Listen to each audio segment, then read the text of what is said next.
Hey everybody, welcome to episode 9 of Burn Down the Sandcast. It's your boy Miko, aka Alex, aka the original Yiffmeister. I've got some people with me today. Hey there, it's your friend Mike, at Rick Rolls Royce on Twitter. I'm back this week after being sick. And we also have... Hi. Hey. I am here again. It is me, the Mags. How are you? Alright. Tired, but that's a whole other story. Hi, it's Marky Mark and the Funky Bunch, aka at Game Bun. Now you can find me at your local Wendy's and Limited Supply. Oh, really? Yeah. Is it a special promotion? Yeah. Cool. So this is a WWE promotion, so you know it's gonna have problems. Like, is it like a Happy Meal thing? It's more like you order some nuggets, you're just having to find me in one of the nuggets. Ah, okay. Oh, it's like a sauce thing. It's like when I go to Burger King and then I eat a burger and get sick. Yeah. You'll find a nugget with like rabbit ears, and that's like, oh hey, it's me. Now, when you say a burger, do you mean a Whopper? No. An original triple Whopper? No, because I don't go to Burger King often enough to call their items by name. I mean, you shouldn't, really. They're not great. Yeah, agreed. I literally got sick once eating there as a child, and after that was it. I mean, I like the Whopper, but that's just me. I don't like Burger King's burgers. I like their chicken. Their chicken's really yeah, good. chicken's okay. The chicken sandwich is really good. No, Okay. the chicken is actually the worst thing at Burger King to me. No. What's that big chicken sandwich they had for a The while? It orig- was like You still have it, the original chicken sandwich. I mean, I long should one. say it's Yeah. the chicken. Yeah, the long chicken The sandwich extra is long not chicken. good. I'm trying to tell you the name. It's the original chicken sandwich. That's what it's that called. one's okay. No, the XL chicken. No, only the chicken No, there's fingers more. are There's a good. bigger one. Your taste is false. The chicken sometimes, I'm fries, sorry. those are the only decent things that are chicken-based. It's the same chicken! They just Yeah, shape it and they different. just do something different with it that makes it better. I don't know, don't question it. Maybe it being Alright. finger shaped. What have I done? Alright, Alex. Alright, we need to listen. Okay, but also Wendy's has the big junior bacon cheeseburger, which I think is actually just a bacon cheeseburger. Now here's the when you thing, think about I it. don't really like the burgers from Wendy's. I like the chicken from Wendy's. Okay, Fair enough. Wendy's I got like- good chicken. I'm I okay like with the that. burgers from Wendy's. Their burgers are fine. Yeah, I mean, I don't hate them, I just never really get them. If I'm gonna go to get a burger, I'll go to Checkers. Hey, welcome to Food Chat. Hi, Wendy's yes. JBC? The JBC from the dollar menu type thing? Yeah. I know my area probably isn't like everyone else's, but where I live, there's literally a Burger King, Wendy's, Taco Bell, Checkers, and McDonald's probably within a minute of each other. Checkers. Yeah. Well, okay, given that choice, I would just go to Checkers. Yeah. Checkers Let's is be real. like ghetto Sonics. First of all, there are no Sonics on Long Island, so that ain't happening. Now you're missing out on those happy hour I've seen drinks. one and it was in Virginia. Checkers is like a fast food version of Ruby Tuesdays. Also, fuck you, Checkers That, is okay, great. that's cold. You can't Oh, say wow. that. And second of all, there was a while where we couldn't go to Checkers because someone drove their car through it.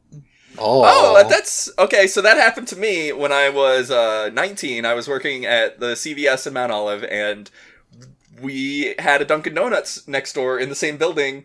Somebody barreled their car through the front of it. Later found out that was somebody I knew's dad. So, Oh, wow. Alright, but with our Checkers, the car came from a parking lot, so someone was parked and then just accidentally went forward. no, it was that. Yeah, it was literally that. It's, Like across the instead street. of reverse, they hit... Oh, okay, no. Yeah, they went across a street and then into the side of it. Yeah, they did it on purpose. Definitely. No, okay. Mine was definitely an accident. No, they didn't do it on purpose. They were probably high. What is it with Okay. Dunkin' Donuts getting destroyed, though? Because the Dunkin' Donuts in the Hoboken Terminal got destroyed when that Oh yeah, train crashed shit. into We it, got too. we got a Dunkin' Donuts like literally in that area too, right next to. I'm not even fucking around, a funeral home. hmm We got it all there. You can just eat until you die, and then they just bring you over there. Well, okay, you don't go to Dunkin' Donuts for the food, generally. You go for the coffee. Whoa. I get an egg sandwich on a bagel at Dunkin' Donuts all the time. Yo, no, that's fine. You can have that, but generally speaking, I go for the coffee. Okay, but what about one of our Dunkin' Donuts that's also 1 minute away from the other Dunkin' Donuts that doesn't have a kitchen, so they bring everything from the other Dunkin' Donuts? Oh no, we also had that situation going on where the Dunkin' Donuts that was a lot bigger up the street. They made all the donuts, and half of them went to the other Dunkin' Donuts. Dude, what? I don't understand why this happens. That's some weird shit. All right. Poor planning, I guess, on the part of the Dunkin' Donuts Corporation. Let's get into what happened. What's been our week, boys? All right. Yeah, how's your week? Yeah, you hit me. I was sick. I still edited the podcast though. Yeah, that's why it got put up less than 24 hours ago, so sorry. Yeah, but I was real sick. Extenuating circumstances. Basically, I had a tooth problem, and then the tooth problem went away, and I think maybe the infection that was going on there might have, like, went to my sinuses when it left, and it made me get really, really sick for, like, basically the entire week and the weekend. And that was fun. I'm actually getting a CPAP finally, which I talked about a few podcasts ago. I'm waiting for, I have to call the company that does it, and they're going to come install it, and then I get it. Which means I actually get to sleep, which is cool. And then Sleep also, is good, I like it. This is kind of unrelated, but sort of related, because this is what I did while I was sick, aside from play a couple games, is the new anime season started. Oh! And I've been watching some of it. The one thing that I will mention about it is that there's a show that was like, it's kind of like a OVA, which means it's like not a real series length thing. Like a movie. Yeah, well, it's like like a series that's short. It's better produced, but shorter. Mm-hmm. And there was one a few years back called Kino's Journey, which is basically about this guy, I believe, named Kino. Mm-hmm. It's pretty androgynous, and the voice actor is a female, but I think it's a guy, if I remember correctly, who is like this little dude who goes around, and he has a talking motorcycle. So this is basically that One Pilot with Jack Black, but in anime. And then they go around to different countries, and every episode is like, they go to a new country and hang out there for a bit and have an adventure and then leave. And it's really good, the original anime. And they started randomly, like, out of the blue. Just made an anime and started a new season of that this season. So I've been watching that, and it's really good. Okay, so a question for you about anime, real quick. When the fuck is JoJo's Part 5? Because I need it. It's not for... Okay, so can I tell you why it's taking forever? Sure. Because they were making the movie. Oh, God, that's right. So Araki had to be the guy who... The creator of JoJo. The JoJo man. Right. Had to be around for, like, dealing with the creative process of creating the movie and all that shit. So I'm guessing that he was absent from the David Productions, who are the guys who make the anime meetings. And the anime people also were putting out the Blu-ray discs and DVDs and stuff in Japan, and they made a OVA specifically for the Blu-rays that is an adventure with Rohan Ishiribe. Oh yeah. I remember that. I remember. Never watched it, yeah. but I remember that. So basically, they've been busy, but now that the movie, so I don't know if they're gonna do multiple. I think the plan is for them to do multiple movies, but the first one already came out, and I think they are either through with production or in production on the second one. I think so. Potentially a Part 5 series is going to be coming, but also remember that Part 5 is not very popular in Japan. Don't care. No, wait. Fix. I'm pretty sure it's the other way around.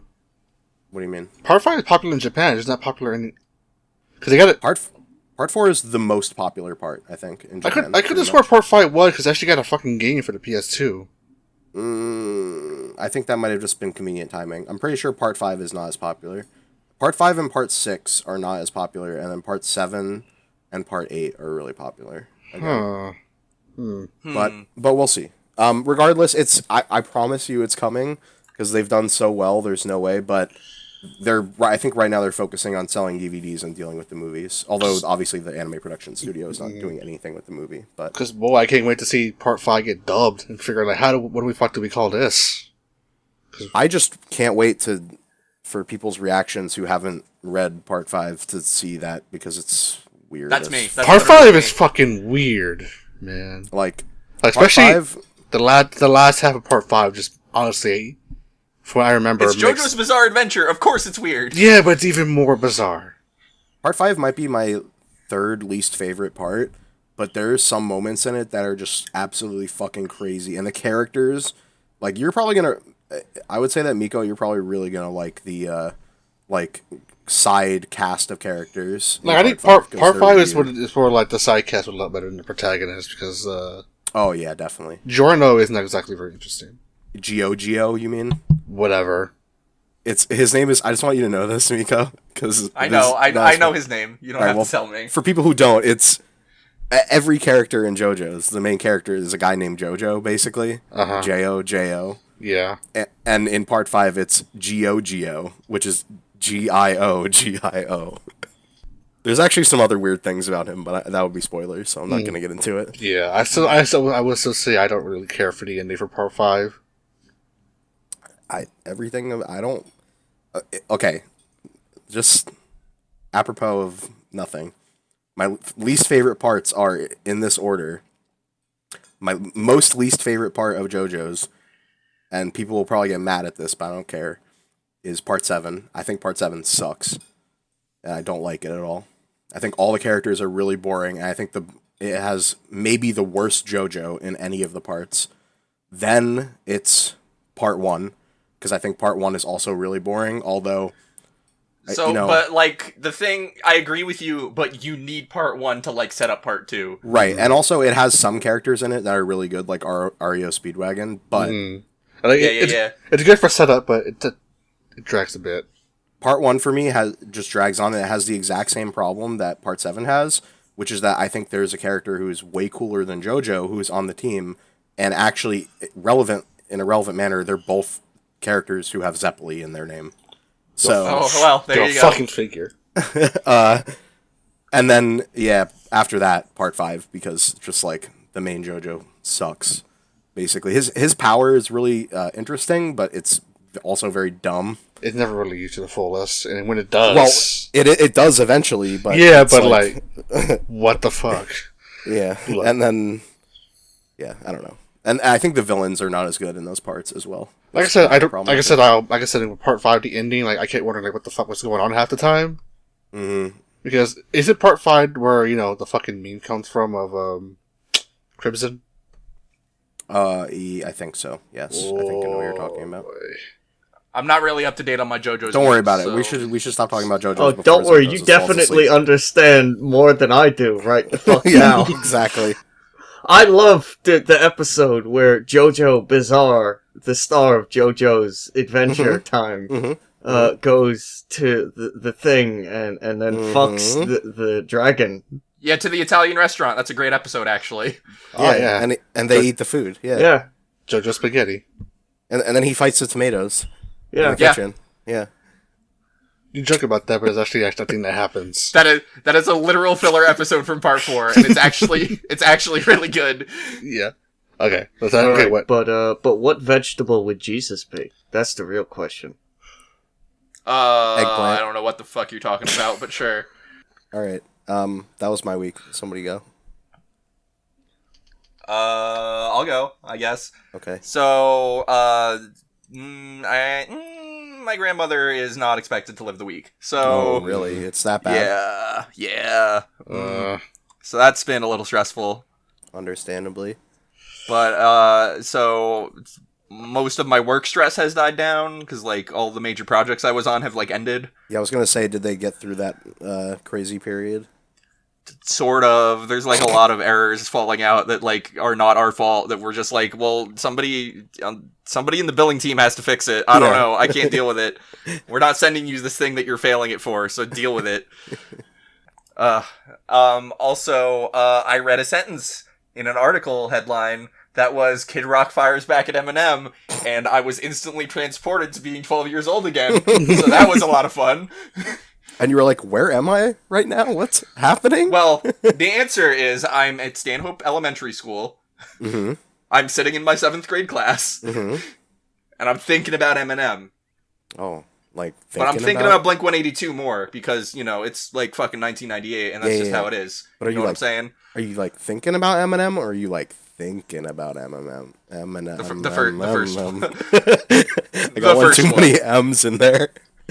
One too many? I'm pretty sure you put a bunch in there. So Wait, that was my week. Wait, you said 1994? No, No, 8. 1998. 1994, yeah. I love the year 1994. That's when I was born. Nice. It's about it. Like a I was baby. gonna make a joke about how I was listening to no music because I was not alive yet, but you said a different year, so I'm pretty sure you can listen to music in the womb. I guess I was 4 years old. Was that before or I can't remember if no, I don't. I can't remember if that was before or after that crazy lady tried to kill me and my brother with bleach. Listening to the Marshalls Mathers LP in the womb. Yeah, hey, did you know some houses have like a hatch thing for like a laundry chute? And we lived I in didn't know that. a split thing where someone else rented the top part. And yeah, one night when me and my brother were talking, she decided to try and shut us up by pouring bleach down the chute. What? Because she was literally a crackhead that thought that was a good idea. Because that's what they do Huh. sometimes. Okay. She also tried to get me and my brother to come upstairs a few times because she was kind of weird. You had to do some crack. I don't know. I'm glad we weren't that dumb. Okay. So that was my week, and also apparently your 1998. So Save Nice. me. Oh man, I can't wait to watch wrestling again. What did you do this week aside from get a new job? Uh, No, you're supposed to mention that you got a new job now. Yeah. That was the lead-in. My week has been pretty boring this whole week, so it's just been homework again. New classes though, but it's still the same problem. It's so frustrating. Mm-hmm. But I've been trying. I actually got a new job finally because I need one. Yeah, you did. So I don't start now. I start in about 2 weeks. Okay. So this will mean that our podcast schedule will be kind of fucked up again. Well, Because- not too much, but we're gonna be starting late again. That's the problem. So in 2 weeks I'll be working at Amazon. Well, warehouse. I warehouse Amazon. You're supposed to start with that. In 2 weeks, I will kill Jeff Bezos and become the ruler of Amazon. all I right. can't believe my friend Mark is gonna get me a bunch of free stuff from Amazon. Thanks, Mark. They'll count your luck. That's how But that works, right? They do, apparently, if I read the thing right, we do get discounts on Amazon stuff. No, but just take things off the truck and give it to me, though. Yeah, there is a really good discount you can get. It's called pick up a box and leave.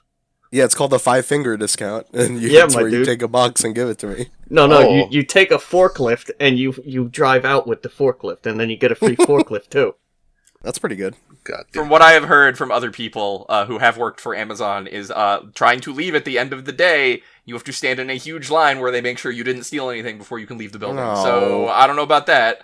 I mean, yeah, that's why I said you put it on the forklift and then drive through the wall with the forklift. No. Will they be looking for forklifts when you're in the line? Like, what if you just get in line with the forklift? Maybe they won't look. It'd just be like, yep, just a normal day, me and my forklift going home. Look, man, I need money. I need another job. I'm lucky I got one. So I'm not gonna do anything stupid to ruin that. Look, all I'm saying is if you sell a forklift, you probably get a lot of money. But will it last me? That is the question. That is definitely not worth a lot of money, because if you try to sell a forklift, you almost definitely stole the forklift. Ah.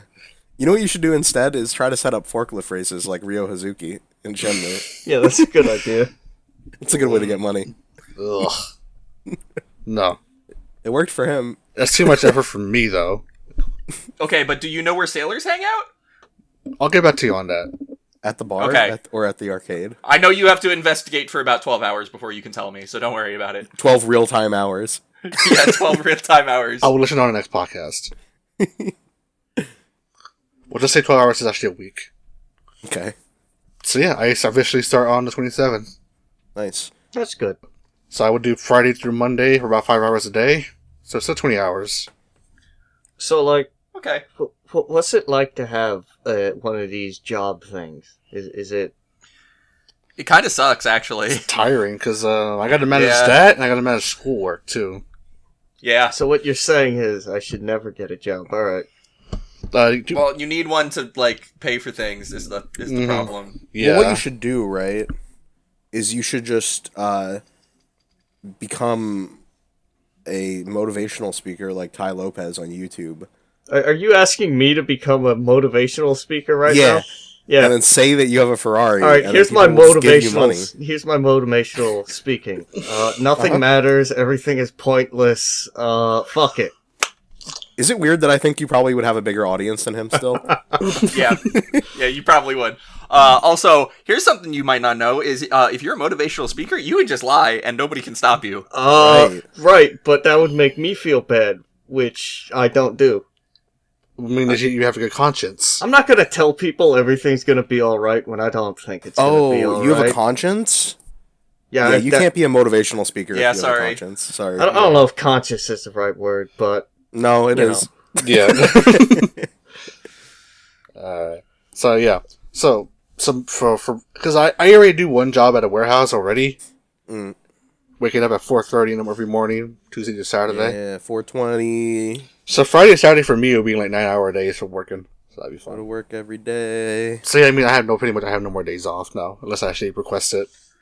So to enjoy my downtime while I still have it, I'm gonna go see a friend tomorrow. Nice. Okay. That's pretty much been my week. I haven't really played anything. I haven't really messed with anything, or tried to mess with anything. Zimtosis, did you have a week this week? I did one thing of note this week. Okay. That wasn't a video game. Let's hear it. We're looking for places to live, cause the bank is mad. Right. And by bank, I mean whoever the fuck bought the loan. The big boy. So we went to look at this place that's not actually far from our house. Mm-hmm. We weren't supposed to go look. We went, before the tour date because... Before the real estate agent, shows you.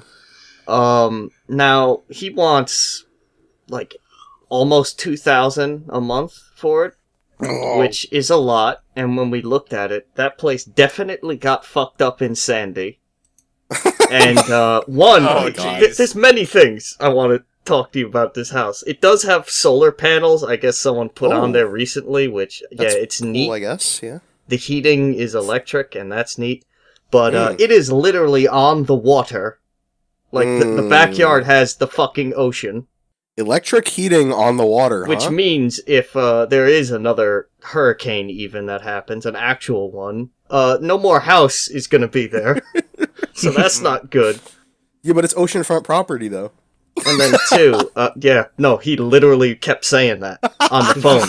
That's the best part. But yeah, when we looked on there, people definitely been living in there when they're not supposed to. Oh yeah? It's definitely a crack house kind of thing. Oh.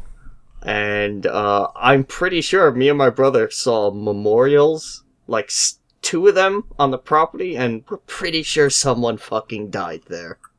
Oh, good. Some homeless person or a crackhead died there, and then someone keeps putting flowers and shit there. Oh my god. Jesus Christ. And that is why you look at a building before the realtor shows it to you. So you're super excited to go there, right? And look it sounds like you are. Yeah. It's very tiny too. That's my other favorite thing. And it's got a propane oven in case you want to blow the house up. Well, no, that's for cooking meth. Well, I've got a propane. I don't know why you would have solar panels and a fucking propane oven. I don't understand, but hey. Yeah. Because they're separate things. No.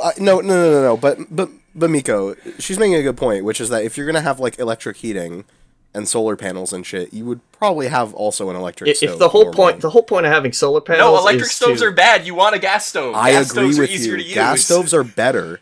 But what I'm saying is that if everything else is electric, it would make sense to not have a propane. I have an electric stove now, and it is fine. Fuck you, first of all. Okay, so I've used both, and I can tell you, gas is way better. Gas is way easier to deal with. Way better, but that's not the point. An electric stove cannot explode, so it is better. Pretty much. No. That's debatable. about it. What do you mean debatable? Anything can explode if you try hard enough. Yeah, exactly. I mean, yeah, I guess anything can explode if you make it explode. Yeah. But if you put dynamite in an electric oven, it'll still blow up. There you go. There's definitely rats living in the house, too. That's the best part. Oh, rats are good, Oh, though. great. That's free food right there. Not normal rats, like wharf rats, because of the area it is. Like some sea-ass rats, and there's definitely crabs in the backyard and shit. Oh, again, more free food. So we can get the crabs. You open the basement, and Johnny Depp is there, and he's like, yo ho ho, we can get the crabs. It's real weird. I'm thinking, like right? We get the crabs, and we get the wharf rats to fight each other, and then we place bets on them, and we get people to come around, You just put them both in a big pot, and you stew them up. No, I don't want to eat wharf rats, though, man. Why not? They're juicy. Got a lot of meat on the bones. 2 more things. The guy next door, who also nobody lives there, but someone's pumping the basement out there, and they just have a tube that goes right into the yard of the house we looked at. Which, thanks for that, I guess. And 2, the other side of the yard is a vacant lot that is just filled with trash and alcohol cans, because that's definitely where the crackheads and homeless people throw their stuff when they're done. Well, do you think they'll move over there once you guys move in? I hope we can, get along and do drugs together, I guess. Oh. You think the crabs do drugs with them? No, crabs don't do drugs. Crabs are pure invertebrates that don't suffer the sins of us feeble vertebrates. What about wharf rats? You think the wharf rats do drugs with them? Definitely. That's why they're so fucked up. I mean, they're called. They're doing anabolic rats. Steroids. That's why they're so big. All right. Yeah, that's basically it. That was the high point of my day, is looking at a house and being like, "Yep, this really is shit." Yeah. And now tomorrow, my mom and dad are gonna check it out with the actual guy for some reason that I don't understand, because I guess we're actually living there. And you said the rent is $2,000 a month. 1,800. It is 1,800. That is with, so cheap. I have no idea what you're talking about. To be fair, it's for a 2-person apartment normally. But one, for what it is, no, it's a lot for what the fuck it is. They're asking a lot. Yeah. Well, I mean, I can't find a studio apartment in New Jersey for less than $1,300 a month, which is why I'm still living with my parents. So you gotta move somewhere cheaper, apparently, because holy shit. I mean, okay, but my job is in New Jersey. That's the problem, and my school also in New Jersey. As it turns out, I'm kind of limited. By plane. I mean, does that studio apartment have an open basement that definitely has weird wildlife living in it? Maybe. I don't know. I haven't gone to look at any of them because I can't afford them. All right. Well. Hey, let's move to the news. Gamebun, this is your news article. Yeah, let's move. Oh. Speaking of moving, hold on, I gotta do the moving. thing. So I put this here because we had nothing when the doc went up. I figured someone would have taken it down, but fuck it, it's still up here. I mean, it's here. Like, you have to do it now. We're not going to take it down because that's rude. So if you want to add a thing here, you need to commit. I mean, I commit. It's because it's fucking YuGiOh, man. It's YuGiOh. It's Yugi boy. Yeah, what about him? Yugi boy. So Twitch has been... Yug. Hey, Yug, I gotta get Serenity her new eyeballs. God. Hey, Yug, my sister's in the hospital. Want to play cards? Cards? God. Okay. So Twitch has been doing these marathons for about a year now, feels like it. I think the first one being the Bob Ross thing. Yeah, so Twitch started streaming all sorts of new shit recently that isn't just streamers, basically. So they've done, like, Bob Ross, they've done Power Mr. Rangers. Rogers. Yeah, Power Rangers was the other one. And they did Pokemon movies, too. Oh. But recently, they have done anime. They partnered with Crunchyroll for this, yeah. So they've done, they will air a series of anime, several series of anime for about a week. And this time, they have partner, again, with Crunchyroll to do... Ruby. I was literally gonna make a joke about it being Ruby, and then you actually fucking said it. So they have been airing all of Ruby this past week, and they're doing like the final rerun What today. do you mean all of it? Like, how much All is of it. there of Ruby? More than 4 seasons worth. I saw one season, and by the end I was like, yeah, I'm good. Yeah, so... Yeah, picture 3 more seasons of that.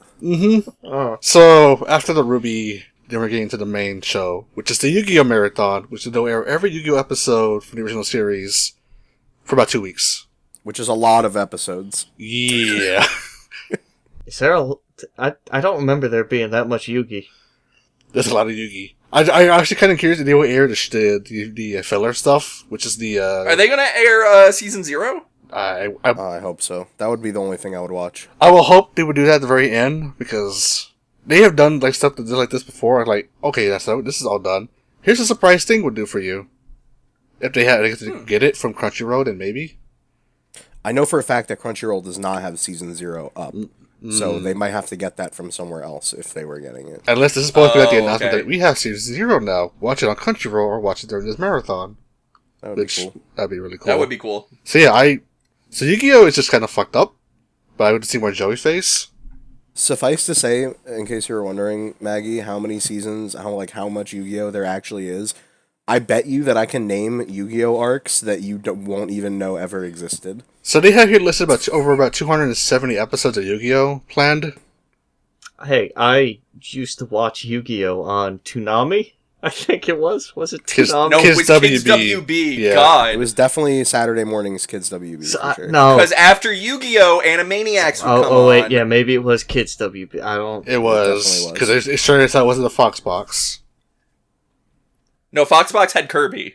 That's... Yeah, they had the really good Kirby cartoon with DDD and everything. Yeah. That's And good shit. and the Sonic X cartoon that I watched. It makes me feel bad that I remember that. Shut up. Sonic is number one. Sonic likes to come. No, listen. All right. First of all, Sonic X was okay until they ran out of game plot line, and then shit got weird. Stuck in a new vocation. Now Sonic's an animation. Well, He's I'm always sorry been to there. announce everybody that I'm canceling the podcast. I was hoping we could at least make it to 10 episodes, but I guess it's not in the cards today. Just edit this out. Oh my god, he's editing this. I can't. But okay, yeah. It's not in the heart of the cards for 10 episodes. But anyway, they're gonna start doing this. Supposedly it was.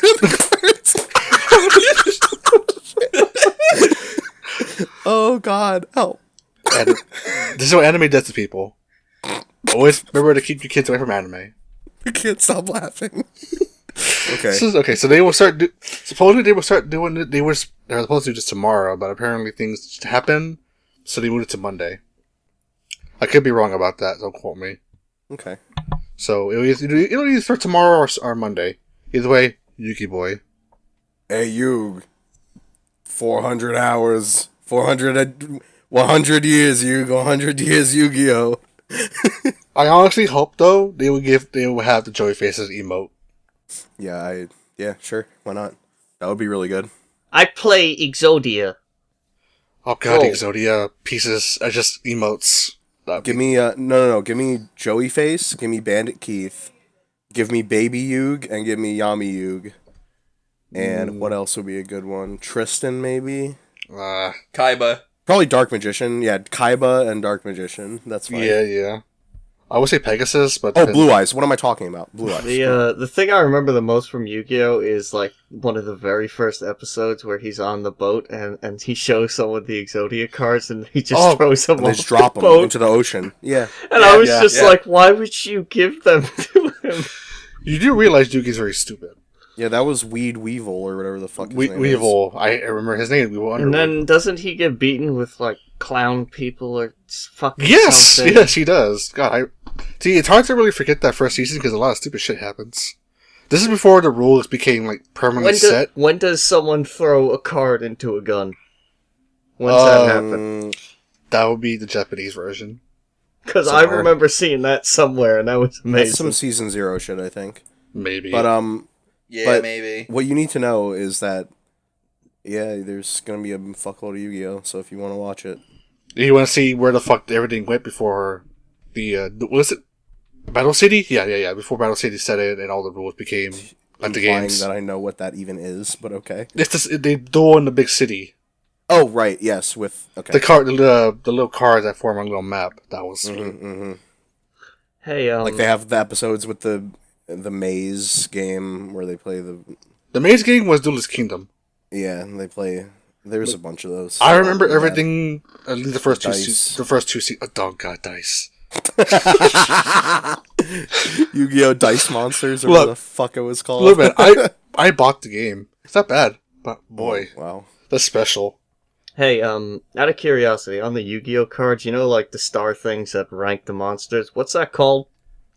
Is Stars. Stars, it just I think. stars? I don't know, They're actually. called stars. Well, speaking of a 10-star ranked monster, Uh-huh. Oh! Mario Odyssey got a 10 out of 10 On its first review. Yeah. Yeah.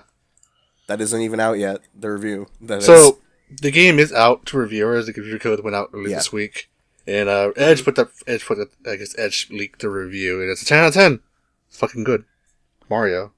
AKA, this game is already getting good reviews and it isn't even out yet, so got 'em. Yeah.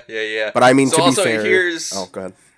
So, I was watching Unprofessional Fridays on GiantBomb.com, a website about video games, yesterday, and when they opened, they were talking about the perfect score in Edge, and they were like, a fucking print review exclusive in 2017, how wild is that? And I'm like, yeah, that actually, now that you mention it, yeah, that is pretty wild. Actually, considering Nintendo is Nintendo, it's not really that crazy, because Nintendo is Nintendo. And they do dumb shit. Yeah, but print, though. Treating Mario like fucking royalty. But yeah. So, bits of the game have been like, I guess the bits of the review coming out.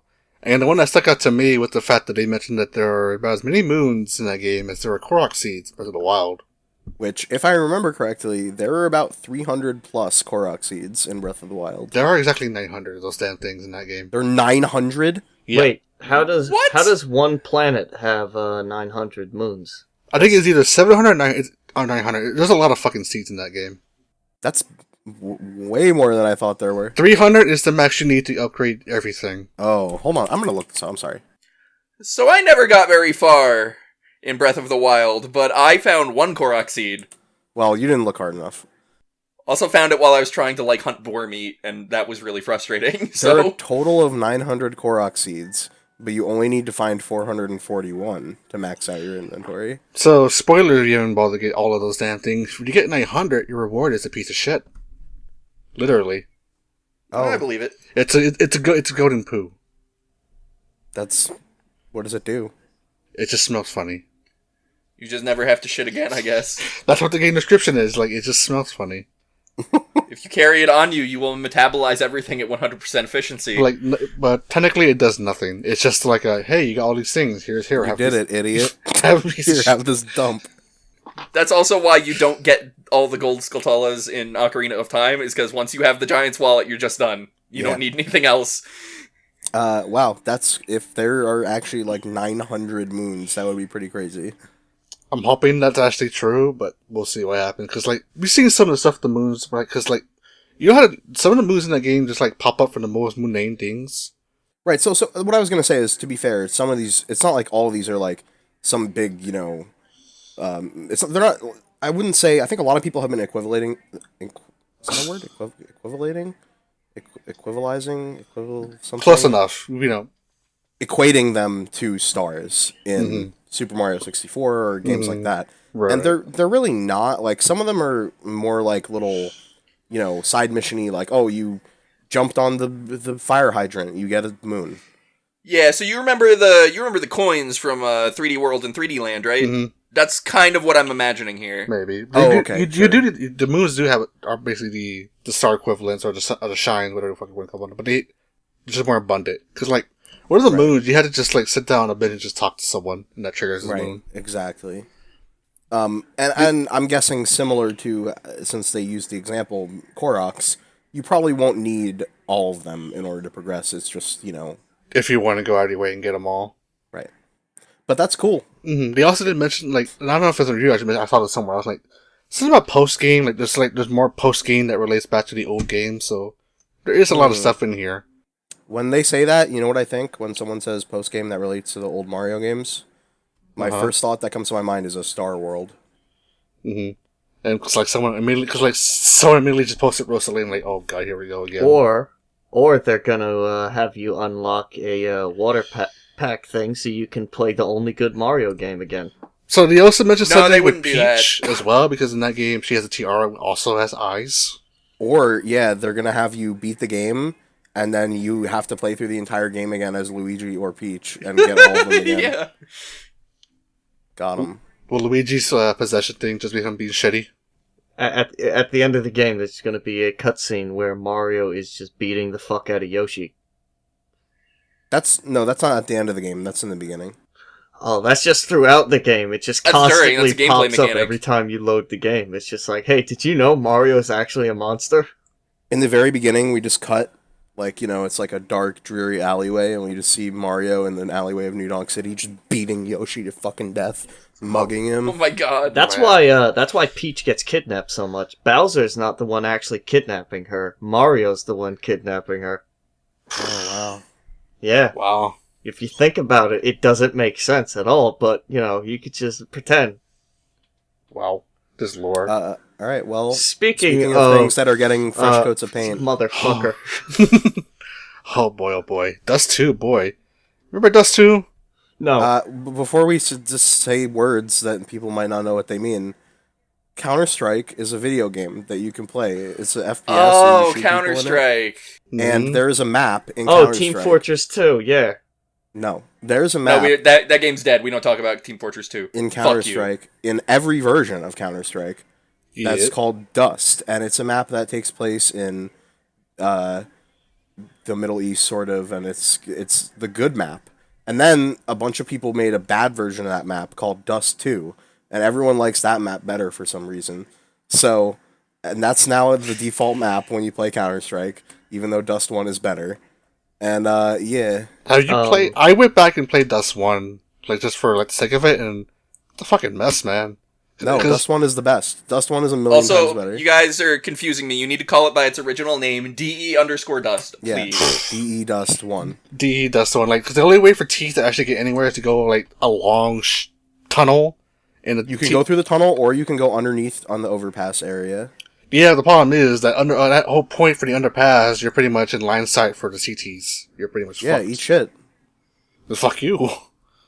No, you, fuck you. I have a question. Do either of the Dust maps make Counter-Strike a good video game, or is it still bad? Yes, Dust 1 makes it a good video game. No, that's cash. I don't think that's possible, because Counter-Strike's just not fun to play. So Dust 1's really good, but... So you need to play just some gun game.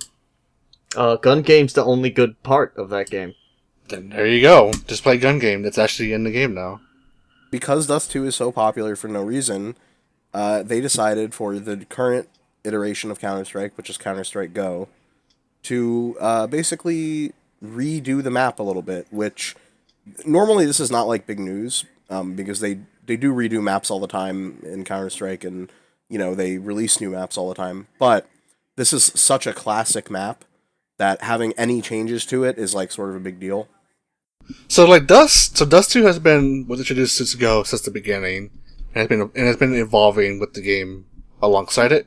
So with the new big update they have here for Dust 2, along with just a new texture for everything. So yeah, they're making it look a lot nicer for one, and they're turning up the brightness in a lot of areas. So yeah, along with the new textures, new terrace models, they are also adding as well. Bunch of other things. They're just making it a lot more just easier for, I guess, everyone else. Yeah, so just some of the changes that they're making, one example, there is some vehicles over in B site, on the CT side, that are, there was basically two cars that are stacked next to each other, and they're, for example, turning that into one car, and basically they're doing this with a lot of areas of the map, where they're basically sort of making the geometry less complex, so there's less chance of people getting caught up on it, and having it be a little more sleek in the way that you move around it and stuff. Yeah, they also added some grates alongside each site. That way, where you can just shoot through. Yep. Where you can't. A site also got an additional car where that's kind of a little cubby hole on a long. It's not pit, but they added a car there for I guess for cover for CTs. Basically, a way for T's to go up a long and get to CT site easier without just getting blasted. Basically, they made some changes that are either beneficial, but they help both sides. Right now, we can only play right now in the beta. They will take feedback and do some more changes. Yeah, you can play it though right now. If yes, you want. You can just change your CS:GO to beta, and yeah. Yeah. Well, okay, but when are they bringing back Funk Vehicle? Never, sadly. Well, God damn it. Speaking of feeding, that is back. Feeding, that's another term. Uh-oh. It's not... Don't know. I mean like the act of eating, but I said feeding. And listen, don't worry about it. It doesn't matter. Arby's there are a lot of people who just got a boner who are listening to this when you said feeding. Speaking of voring meat, Arby's is gonna be... okay. Arby's is gonna be selling venison for a single day, along with a bucket of Szechuan sauce from McDonald's that is actually from the year 1990. Do you really want to cause people to freak out and go get Szechuan sauce at Arby's? Yes, I do, because it's funny. It's funny when people drive around all fucking day looking for a packet of sauce. Oh, man. Apparently, having read this article, this happened before? Yeah, so apparently a few years ago they tried this where they had a venison sandwich, and it was apparently very popular, and now they're bringing it back.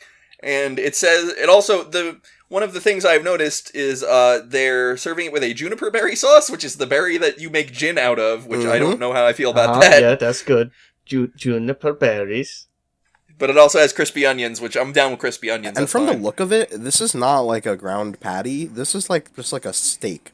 And they said they cook it for 3 hours. So apparently this is a venison steak. Well, yeah, you don't really grind venison up to... You can grind venison up, but mostly you just eat hunks of meat. I agree with you, but considering that this is coming out on Arby's, I would not have expected a steak, to be honest. I also don't think it's truly cooked for 3 hours. Just throwing that out there. You say that, but I will give them credit where credit is due. They had some promotion for brisket a while back. It might still be going on, I forget.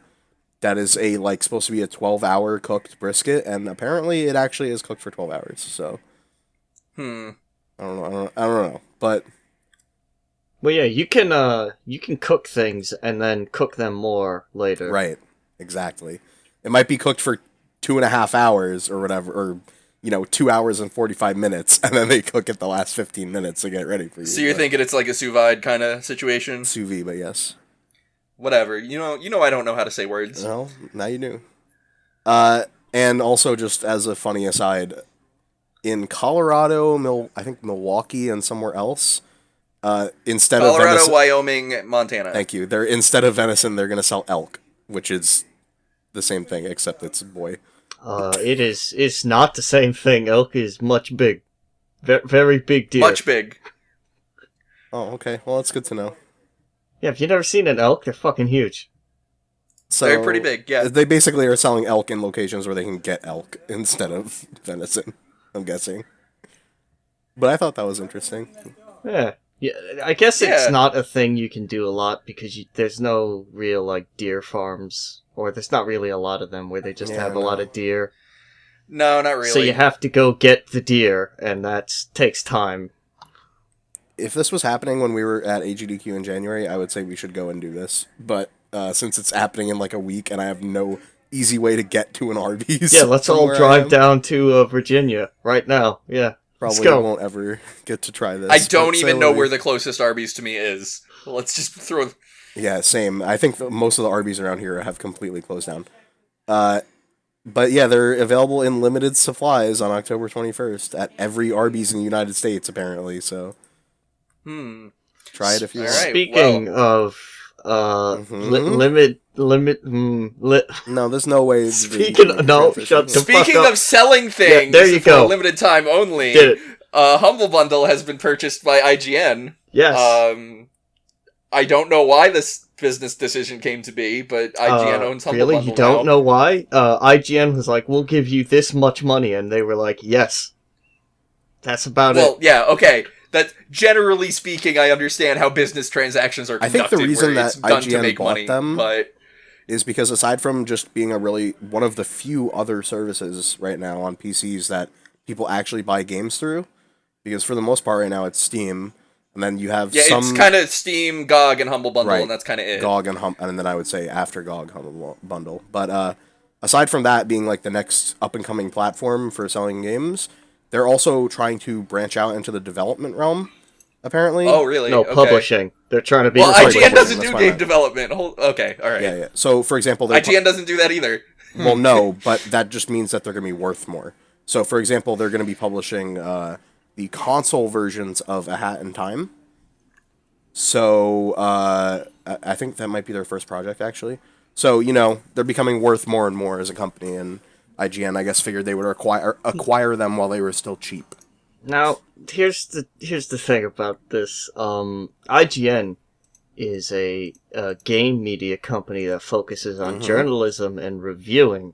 They now own a game store and publisher, which that's what we call a conflict of interest. Well, everybody. That just means they can no longer review any of those games. Right, that's what should happen, but is it gonna happen? Well, I mean, Polygon did it when the McElroys were in 100-Foot Robot Golf. Polygon literally could not review that game because they employ 2 out of the 3 McElroy brothers. Right, but Polygon is at least, I guess, trying to be decent actively. IGN is pretty much like, I don't hear anything about IGN at all. So IGN, they did put out a statement after being asked basically about what you're saying right there, which was that, hey, we are going to do our absolute best to basically we don't plan to let our journalistic integrity get hurt by acquiring this company. So I suspect that means basically what Miko is saying, which is that they are either going to not review them or at least put a disclaimer in front of their reviews that, yo, our parent company owns the people who made this game. It would also be kind of iffy if they, advertised their stuff on IGN, and it would just be kind of weird. Oh, whatever. They do cross-promotional stuff all the time. Yeah, it would make the most sense. It's just that if the review actually, hey, this game is really good. Yeah, advertising's a little less of a gray area. That's, a little less of a problem. If anything, I would say that probably what will end up happening, if there's any real cooperation at all between them, because there could easily just not be. This is probably just a business decision, yo, we want to acquire this company because they will be worth more in the future, and we don't need any combination cross-promotion shit. But if there was, I would guess that it would probably just be that on Humble Bundle, whenever you're looking at a game on Humble Bundle, there's probably an IGN review underneath it, sort of a thing.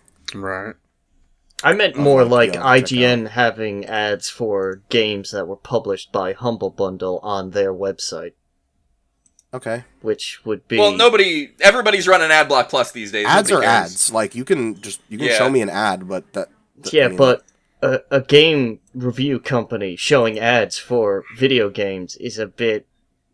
I don't think it matters. This happens literally all the time. I know, and it's bad when it happens. That's my point. Yeah, but it's I'm saying it's not going to change. It's not going to change. It's never going to change. Of course a game review company would show ads for games. That's the thing that they do. Yeah, when you start looking at the interests of the people you're trying to get, they are interested in video games. That's the kind of ads you should run. Yeah, the thing to be concerned about is not whether they're going to run ads for Humble Bundle stuff. It's, are they going to review Humble Bundle stuff more favorably than other stuff because they own that company? But also, no one even fucking cares about IGN. I don't think I've ever heard someone say the words IGN and review and I read one for a game in the last 10 years. But that's my point, is that we don't know what's going to happen because they're not a really shitty company and they're not a really amazing company. They're just kind of in the middle. Right. I think the reason that they acquired this though is probably because their content for their reviews and stuff isn't doing well. So they were like, hey, let's acquire a company that will make us money. Yeah, so I imagine this is part of some several year-long plan to get IGN out of reviews entirely. Or at least out of the hole. Because, when you think about it, there's already Polygon, there's already GameSpot, there's already Giant Bomb, there's already, they're not, IGN is now such a small player. I mean, I guess. It's it wouldn't make any sense for them to continue. I mean, maybe, but they're still, one of the most well-known review sites out there. They're well-known, but I question whether they're still as well respected as they used to be. I mean, I know we like to shit on them all the time because IGN does shit. But let's face it, you probably ask the average Joe, and they probably just recognize IGN oh, the review site, okay. I think the average Joe would know GameSpot over IGN. That's my opinion. Yeah, absolutely. But I mean, I know they've been trying to go out with video content lately, doing stuff like that, more podcasts. So they have been trying to branch out. So we'll see where this happens. Yeah, because Polygon realized that the Giant Bomb model works, and they've been kind of doubling down on that lately. the model of not trying to do print journalism in 2017 on the internet. Yeah, also, Polygon at some point realized they employ Justin and Griffin McElroy. So, that's probably helped them a lot. So, speaking of things I have no idea why they happened, let's talk about a thing that I discovered. Well, I didn't discover it. So, was it last week or the week before? I don't remember, but we talked about a glitch in the current Marvel vs. Capcom game, Marvel vs. Capcom Infinite, where Spider-Man shoots a thing at you, and then he shoots another thing at you, and then it's an infinite, and you die, right? Mm-hmm. Yep. So, basically, players have discovered the mechanic behind why that happens, so to speak, and like what sort of things are causing that to happen. And through discovering that, they discovered a different exploit, which is just as bad, if not worse, than the Spider-Man exploit, because it's easier to reproduce. Well, it's about as easy to reproduce, and more importantly, you can do it with almost the entire cast. Mm-hmm. So, basically, this is called the HSD glitch, which stands for Hit Stun Deterioration. And over the last, maybe 2 weeks or so, people have been posting videos about it and sort of showing it off and learning more about it throughout the FGC. And here's the gist of it. When I hit you in a fighting game, this is true of every fighting game, right? When I hit you with any attack, there's something called hit stun, which is as long as my attack hits you, right, and you're not blocking it, there's a period of time after I hit you where you can't do anything, right? Like, you press buttons on your controller and shit doesn't happen. You can't move, you can't block, you can't do shit, you're just getting hit. That period of time is called hit stun. So, for most games, and definitely for Marvel vs. Capcom, typically the more you hit someone in a combo, like the longer a combo is, or, the more damage it does, or whatever, depending on the game, that determines how much hit stun you get to have. So, in the beginning of the combo, you usually have maximum. Like, whatever, let's say I hit you with a heavy punch, and it gives me, this is just arbitrary values, but it gives me 10 hit stun, right? Typically, then, if my combo was 20 hits or whatever, right, and then I got to hit number 20 and I hit you with a heavy punch again, it would have deteriorated, gone down, so that I can't make the combo go on forever, right? Mm-hmm. And because of that, it'll be maybe in the 20th hit, if I hit you with a heavy punch, it's 5 hit stun instead of 10, or even less. So, Marvel vs. Capcom Infinite has that system in it, where every time that you hit somebody, your hit stun on your attacks goes down and down and down, until eventually, when you hit them with something, instead of being in hit stun, they literally just do a backflip and flip out into the air, and can't be comboed anymore. The glitch that people found is that if you hit them when they're in a very certain state, so it was up to question what the state was for a while, but they basically figured it out, and it's that when you knock them down onto the ground, right? There's a lot of attacks in Marvel vs. Capcom that are OTG, which means off the ground attacks. So normally in fighting games, I knock you down and it's like a hard knockdown. You just lie there on the ground until you get back up, right? In Marvel vs. Capcom, in pretty much all of them, there are attacks where it's I knock you on the ground and then I do an attack that hits you while you're on the ground, picks you back up, and then I can combo you more, right? So this glitch is I do that attack, and then I hit you with another attack as you're getting up from the attack that brought you up, and it basically hits you in such a way where you don't really get all the way back up. So it's basically you do a really late OTG into something, and then you use an attack that has something called a capture state, which basically just means any attack that when I hit you, the rest of the attack guaranteed hits you, right? So level 3 supers, stuff like Spider-Man's web ball, where he shoots you and you get caught in web. Stuff like a beam super, where I hit you and then the whole beam will hit you all the way through, no matter what. You do something like that, they get caught into it, and it basically tricks the game. And the game goes, oh fuck, how much hit stun were you supposed to have again? I don't remember. And then every attack you do after that, literally every single one, the hit stun stops decreasing completely. Because the game just forgot. Oh, no. It's oh no, I don't know where we're at in this combo anymore, so now when you get hit, it just does the hit stun it was doing already. And because of that, you can basically, there's like infinites that people have already come up with. There's combos that do 100% to one character and build you like 3 meter and full stone meter, which basically means they would go into their next character with like nothing, and you have, or they might have resources too, but you also have like full resources and 2 characters. And most importantly, it completely foils their efforts, which they have gone to great lengths to in this game, to get rid of touch of death stuff, which is where I hit you one time and then your character's dead. Mm-hmm. They did a lot of things in this game to try to prevent that. They even have a thing where typically if I hit you with 20 light punches in any combo, it doesn't matter what combo it is, right? If I hit you with 20 light punches, the 20th light punch that I hit you with will automatically make you flip out of the combo no matter what. They have like all sorts of crazy shit trying to prevent this, and they still fucked up. So now there's touch of death combos in the game already. And people don't know when or if this is going to be fixed at all. The Spider-Man thing specifically is getting fixed on the 16th when there's a patch coming out. They did mention more stuff along with the Spider-Man thing, but So the Spider-Man thing is the main one that's getting fixed. I take it they're working on this, and the reason is because the Spider-Man thing is, the reason it's happening is related to this, because it's basically, web ball puts you in a capture state. This is basically a problem with, one, the way late OTGs work, and 2, the way capture states work in this game right now. Mm-hmm. So they're both broken in such a way that they need to fix it if they don't want this to happen anymore. And I suspect they will work on that, but also this is modern Capcom we're talking about, so who knows? We'll find out. We'll probably get a confirmation on the 17th when everything is actually out. Yeah. But it's made for some really hilarious combo videos if you look it up. Just Google HSD glitch, and you will... Marvel's Capcom HSD glitch, and you'll see plenty of them. There's a relevant one that we'll link with this podcast that is off of a command grab, doing 9/10 of somebody's health, which is not something you're ever supposed to do, and it's like over 250 hits. Yeesh. Yeah, you don't fuck around. Yeah, so that's pretty dumb. And speaking of sad things that are dumb... God damn it, why do you... Because this is my article, that's why. Speaking of... Uh-huh.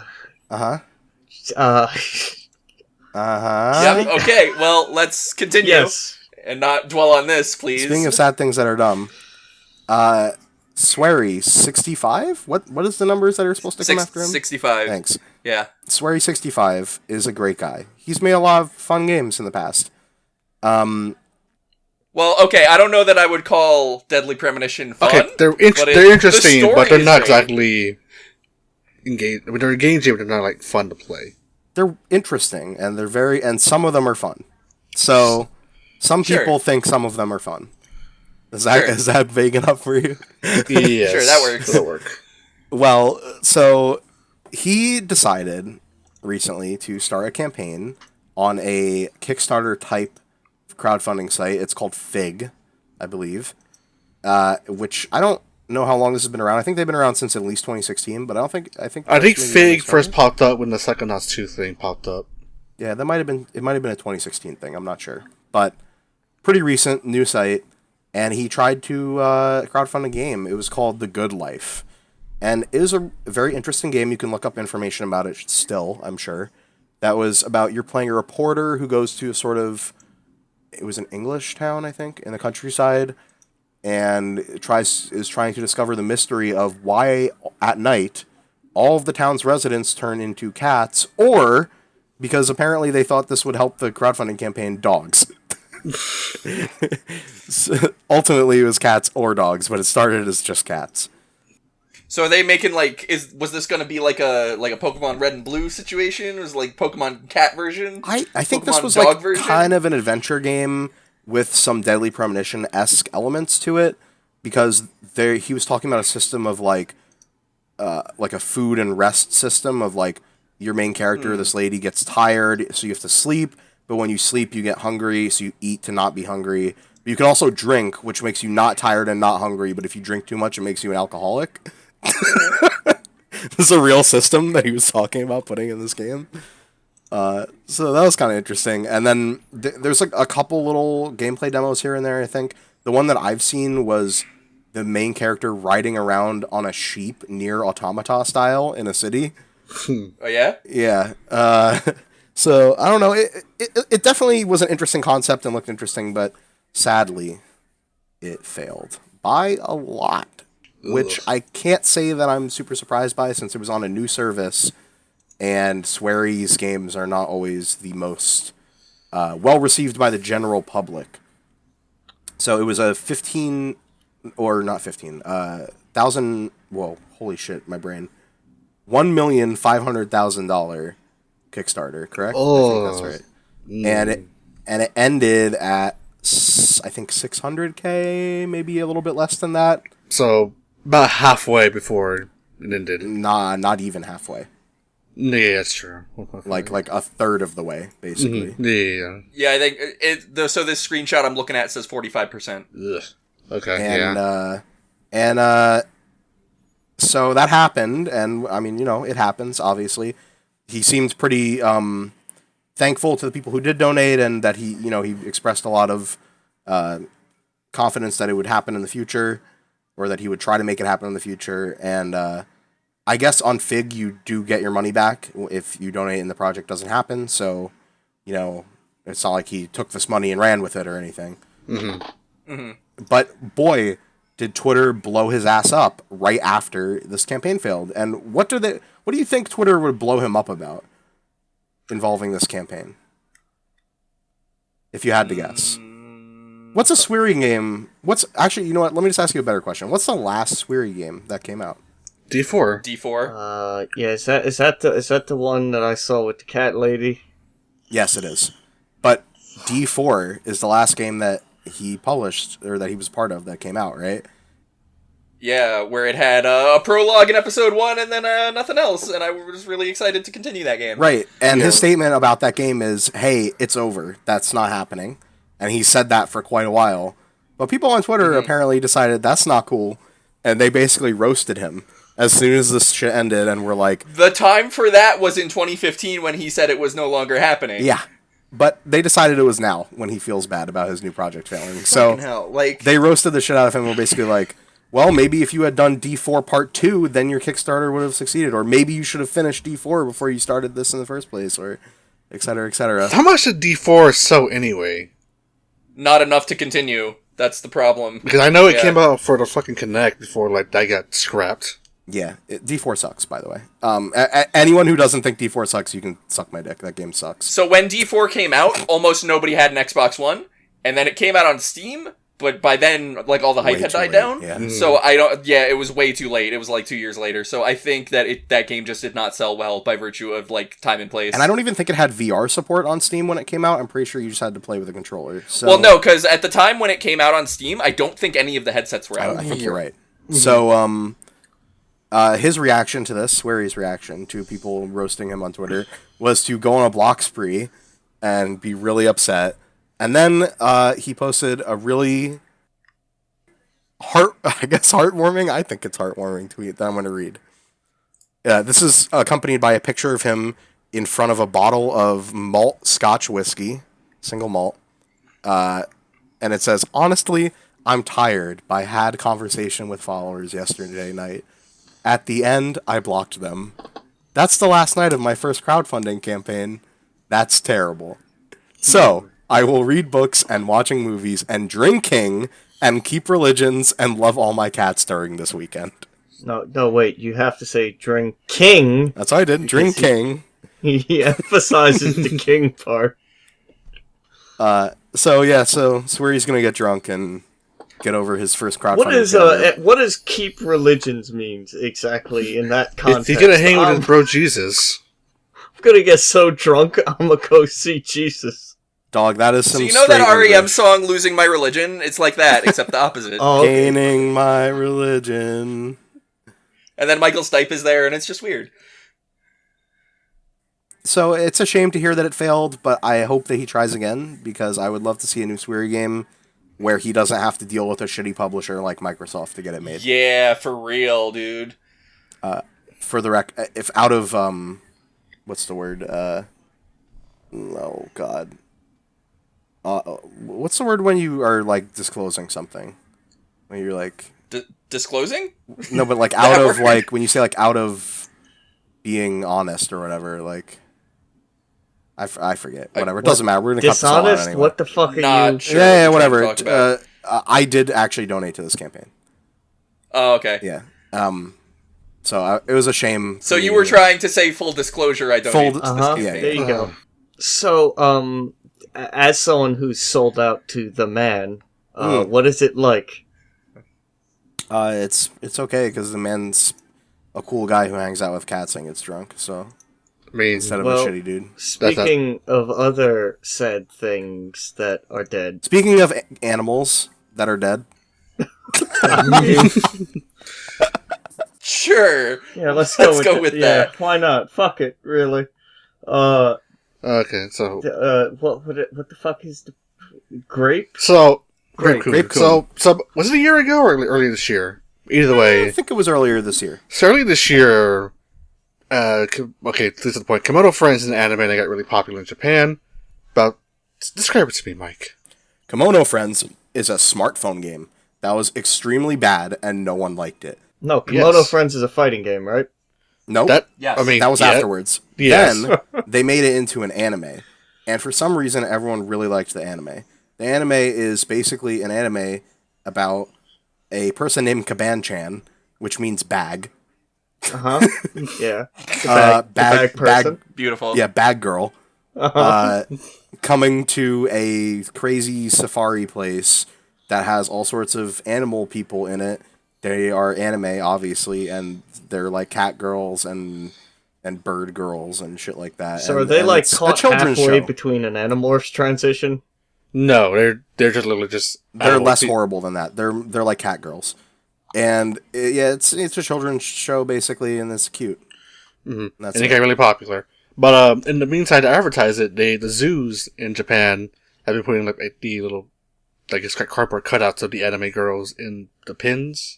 Or what Right, so like it. the main girl is a lemur. No, that's a monkey. Lemur It's is not a monkey, actually. It's not a cat. It's not an ocelot. It's a weird.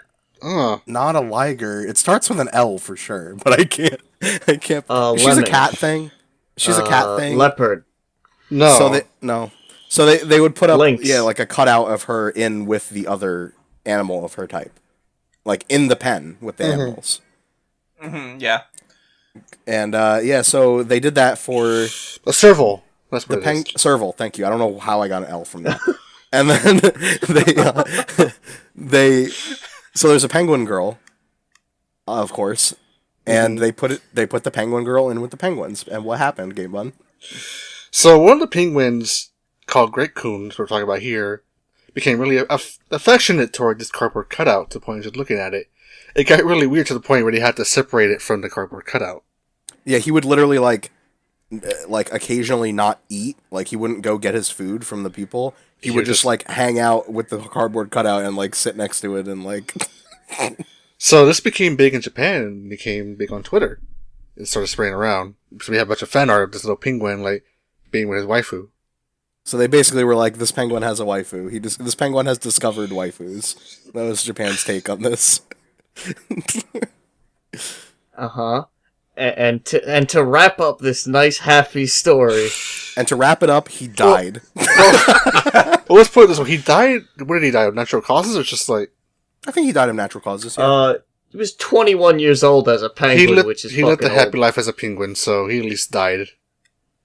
So he did die. He died, and that's sad. And as a memorial, they put up a new cardboard cutout of the penguin girl with Grape Coon on it, standing next to her. If you want to pay your I've never seen that one, but that's actually kind of cute. And it's very cute. Yeah. There's also like a proper memorial next to, I guess, where the penguin's exhibit is. Mm-hmm. Picture like if you want to put like flowers and stuff with the penguin, you can. They're going all out with this. Yeah, but I have to go to Japan for that. He's in heaven with his anime waifu now. Listen, this old-ass penguin finally found the love of his penguin life. Yeah. And it was a piece of cardboard. And then he died when they took it away. Yeah, but now he's in heaven with the piece of cardboard. Sure, let's go with that. Sure, that's how that works. So yeah. Now, who's gonna say the sentence that's in the show notes? Uh-huh. Your 2D waifu will cost you your lifu. Uh-huh. Yeah. There we go. So, on the subject of Komodo friends, Oh, I've never, okay. we're going back to the serval thing. I've never seen a serval before, and they're fucking weird looking. What do you mean? Yeah, servals Yeah, a are little weird. bit. Yeah. What's wrong with a serval? They're like weird, they have weird linky legs and like long necks. No, servals They got long are fine. leggies. They got the big, cute ears. They're great.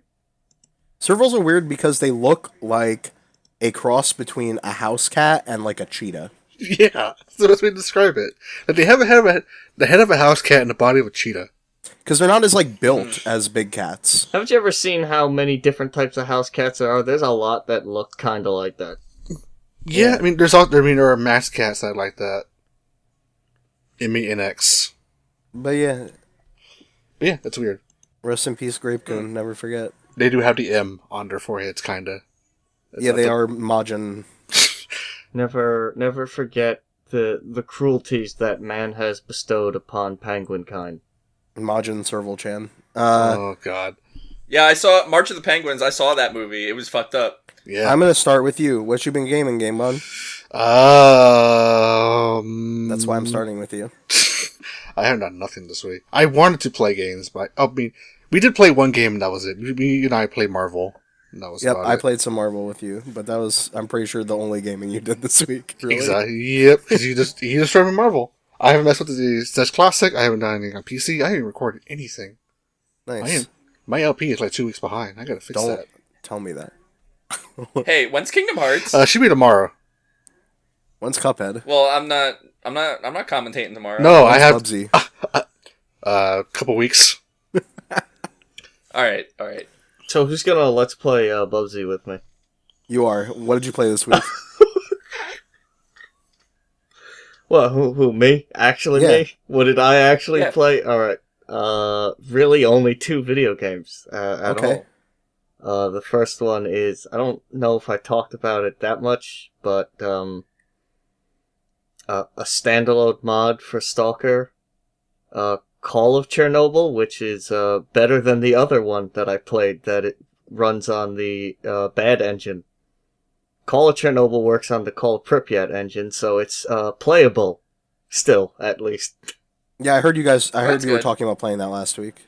And Call of Chernobyl's pretty good, because it's basically just all the maps from all the games. Yeah. And there's no story, so you can just walk around and do whatever the fuck you want. And that's fun enough. And the other thing, which I actually want to talk about, is my brother got Metal Gear Solid 5 for free Oh, that's right. on the PS Plus thing, and it made me want to randomly play the game again, so I downloaded it. And did you? Yeah, and have you played that game recently, anyone? Yes, I tried to because I realized I never finished it, and then I got to the exact midway point of the game and could not beat a major boss fight and had to stop. I have so. not played it recently, but I played a fuckload of that game when it came out. Yes, but this is my point. No, this is my Oh, point. okay. They changed things. Oh, really? They Like what? changed things. Bad things. They What do changed. you mean? What do you mean? You remember the GMP system, right? Yeah. Mhm. Well, they changed. That thing I was using cheat engine to get around. Yeah, me too. They changed how GMP works, and you have offline GMP and online GMP. Oh, that sounds good to me. Yeah. Yeah, because I don't want anything to do with the online of Metal Gear Solid 5. No, it's not good. Whenever you make GMP at all, it splits it 10% into your offline account and then 90% into your online account. So if you don't play online, 90% of your money that you make is held hostage, so you can't use it. But the best part is that when you develop things, it always takes from your offline GMP first. So you will immediately go into the negative, pretty much, almost always. And if you ever go offline, it'll automatically kick in and people will leave because you're in the negative. But it randomly will balance it back out with that percentage system at some point, and it doesn't make any sense, and it's obscenely complicated, and it's basically just Konami being shit.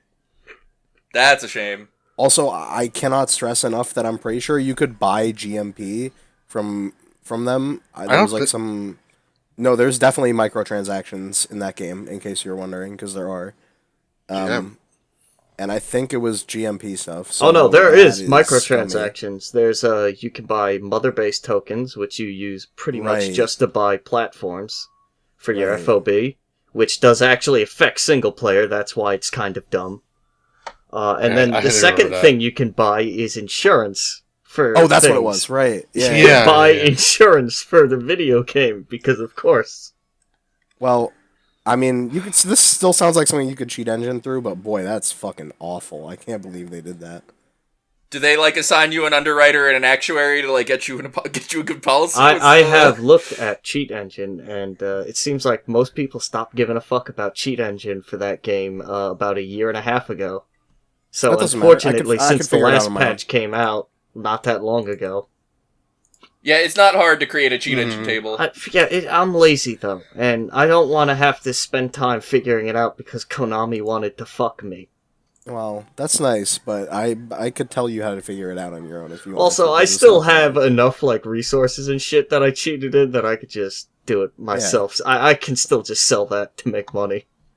Nice. But yeah, that's awful. I can't Yeah. believe that's a thing that they did. That is What I was going to say game. is I really, really liked that game. A lot of people, I think, had a really negative opinion of that game because they were like, oh, they cut out content at the ending and blah, blah. And admittedly, I literally never finished that game because there was just too much shit to do for me to actually get to the ending. Right. Yeah, that's how I feel. Like when I was playing it, like I only got to Africa, and that's kind of where I stopped. Yep. But in the, I guess the other place, what is it, the Middle East? The Middle East, is Yeah. the first area, yeah. So just fucking around doing the mission. That was fun. When I wanted to do story, I did it. Which like trying to get from point A to point B, and find all these little like campsites and little towers. That was interesting. And I even had fun stuff. I even had fun playing around and doing shit in Africa too. But yeah, after a while, I just stopped playing because it was I didn't care that much about the story. But I guess for people who cared about it, it made them really mad. But I liked that game. But here's the thing, I don't really care about the story, but my big criticism of the story is there's not one, really. It's just not there. Yeah, They focus the compared entire to game other- on the story, and then Keith Sutherland says about 5 lines of dialogue. yeah, And it's weird, and it doesn't make sense. What if I told you they made Kojima develop another Metal Gear game when he didn't? And want to? here's the thing that definitely really annoys me is the big twist at the end. They handle it so bad, and the fact that I the don't know what it is. final mission is just you replay the first bonus. You replay the tutorial again. Is this involving a truck? Is what involving a truck? This twist, because I remember one segment near the no, end I don't know anything about truck. involving a Jeep and Skullface. The thing that annoys me is just like the last mission to get the final cutscene that explains the big twist. It's literally just the first tutorial mission again, exactly the same. Wow. And they don't add anything. They don't change anything. It's just the same thing again. Nice. And it's like I spent 110 hours to get this. I You did played it. all this to get like. And the fact that like remember how Volgan is in the game? Kinda. That they really try to trick you and be like, it's not him, and then they just try to do a weak twist where it's like, it is him, and it's like, yeah, I know he's wearing the dressed same like clothes. him. I figured it out immediately. Dude, you're on fire, but you're still Vulcan. Like the only way that would work is if someone didn't play Metal Gear Solid 3, and then it doesn't matter at that point. Yeah. Yeah, because if you didn't play MGS3, then you don't know who Volgan is and you don't care. Exactly. And also, can someone just tell me who thought it was a good idea to have 10 to 15 minute cassette tapes? By the way, can someone That's a good idea. especially the one with sound effects and like music cues in it. That was my favorite cassette tape. So this is the same guy who had like 6 music tracks made for this game, but cut them all out, and each song was like $1 million each. So suffice to say, you really enjoyed going back to this game. I literally started it up, looked at things, and then closed it, and I haven't got back to it yet. Okay, well, I've played it a little bit with my brother, and really I've just been trying to explain things to him, and the GMP thing literally confused me. And I had to figure it the fuck out. So, I've been actually, I think when I heard it was going to be on PS Plus, I guess it gives me an excuse to try it again on PS4. So I feel like it'd be more comfortable than playing with the Wii U game Pro Controller, which is what I've been using for PC stuff lately. What are you talking about? Re-download MGS5 on PS4 and play it on there. Oh. Yeah, well, go ahead. I thought you just said Wii U Pro Controller, and I was So like I told you this before. Like I have an adapter that lets me use my Pro Controller for right. the Wii U. I know. I just forgot about this whole thing. Yeah. So I want to try to at least play on PS4, at least like have something on that damn thing. Yeah, true story. I actually bought a PS4 controller and hooked it up to my PC and got that all set up specifically before they had DS4 input working on Steam, specifically so I could play Metal Gear Solid 5. That actually happened. Yeah, I did. I did that. Oh, yeah? I think for like vehicle stuff, and then I'd switch to the keyboard when I got out. Mm-hmm. I was using a PS3 controller on my PC for a long time, and then eventually the buttons stopped working because I'd used it for so long, and I had to just buy an Xbox One Oh, controller. yeah? Mm-hmm. Well, I heard you Yeah. used a PS4 controller to play something else recently, Alex. What was that? No, I used a Switch Pro controller to play something else. Whatever, man. So it's so we were talking about Golf Story last week, and I kept going with that. And grinding that golf? Yeah, Golf Story, man. So I'm actually glad you're here because you weren't here last week, and I wanted to talk to you about this because I know you have a fondness for like the Game Boy Color, Mario Tennis, Mario Golf games, right? I actually have never played the Mario Golf one, but the tennis one is amazing. Yeah, it's so good. Yeah. Anyway, I actually this is really quickly. I actually have been playing, ironically, since you mentioned that, I've been playing Mario Golf on the 3DS lately. I also have that, and I'm like, I think I might Good.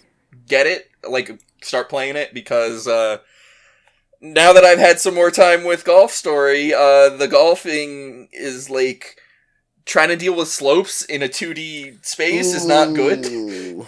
Yeah, so like the first two areas don't really have slopes all that much.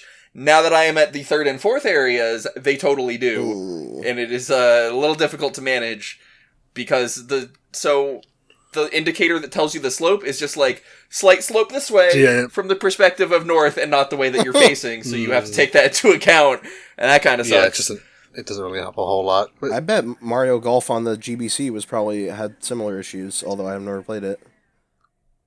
I have it on the Virtual Console. I just had never really gone deep into it. Are there slopes in it? Do you even know? I didn't get very far. There are slopes. I think it puts like a grid. Right. Yeah, usually that's what I would expect. That's what I would expect. Does Golf Story not do that? Yeah.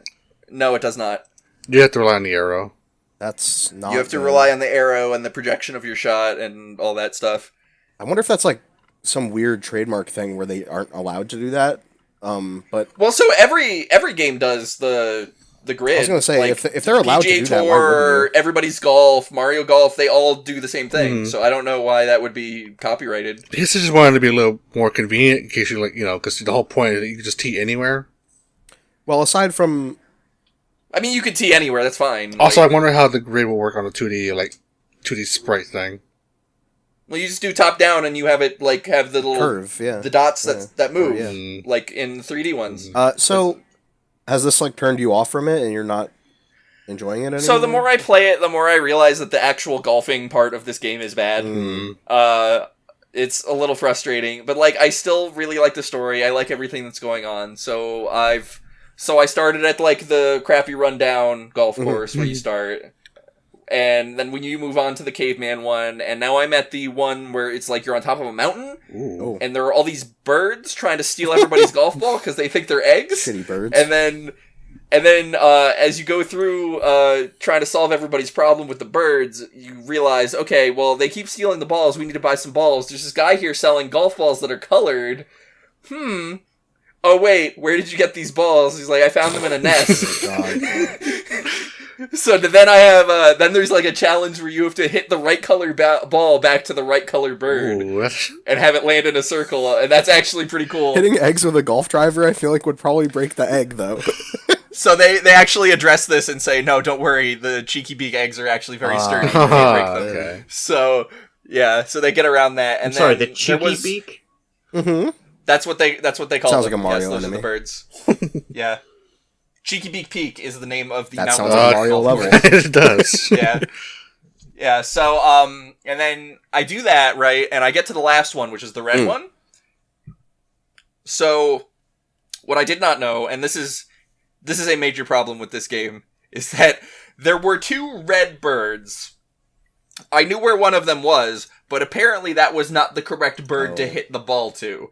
So I hit the egg to it like 6 times, landed in the circle, and I was like, why is this? Is my game glitching out? What's going on? Yeah. And then I had to go look it up. It's like, oh, there's actually a bird way over here that you would never know about unless somebody told you to go look it up on GameFAQs. So, I mean, I do like this game. It's got a lot of problems the more I play of it. And then I was playing a little bit of Splatoon last night, thinking that the Splatfest had started, but it had totally not. So, as soon as we're done recording, I need to play some Splatoon, because I haven't done that yet, and it's over in 2 hours. I can't say I'm super surprised to hear that the gameplay, you're kind of falling off on the gameplay, because one thing I have kind of noticed is that every time anyone's talking about Golf Story in any capacity, nobody has ever been like, yeah, I really love playing this game. It's been a lot more of, like, anecdotal, like, oh, this character thing is really funny, or, oh, I really like the story, or, oh, it's funny that you can throw golf balls at people, or whatever, but I guess I'm not too surprised to hear that the gameplay is kind of falling off for you, because nobody's really been mentioning it. What I think is helping is there's actually very little, playing, a course of golf. Ah, okay. So, more common than that are, these little challenge mini-games where you do, there's a frisbee golf mini-game where you go talk to the most annoying douchebags on the planet, and they're like, yo, you want to throw down with some disc golf? That's just and real. he's like, I don't have a frisbee, and they're like, it's a disc, get it right, come back here when you respect the game. I'm like, oh my god. Have you ever met a disc golf person in real life? Because they're like that.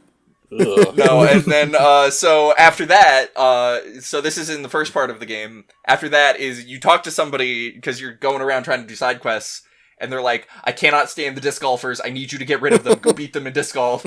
I'm like, oh no! So, I guess you say, Golf Story's, gameplay is kind of a swing and a miss, huh? Yes. There you go. Alright, I've been waiting about 5 minutes to make that joke, and I'm done now. Okay. Alright, thank you. I appreciate it. So yeah, thanks for watching, everybody. Tune in next time. I'll be leaving now. I guess you would say at best it meets par, huh? Jesus. Yeah. It's pretty par for the course, that one. Yeah. Yep. That's literally what par means. That's not really a pun. Don't fuck with me. So, alright, well, anyway, so, Golf Story, I think it's really charming. I love the story. I love everything that's going on, except for the actual golfing.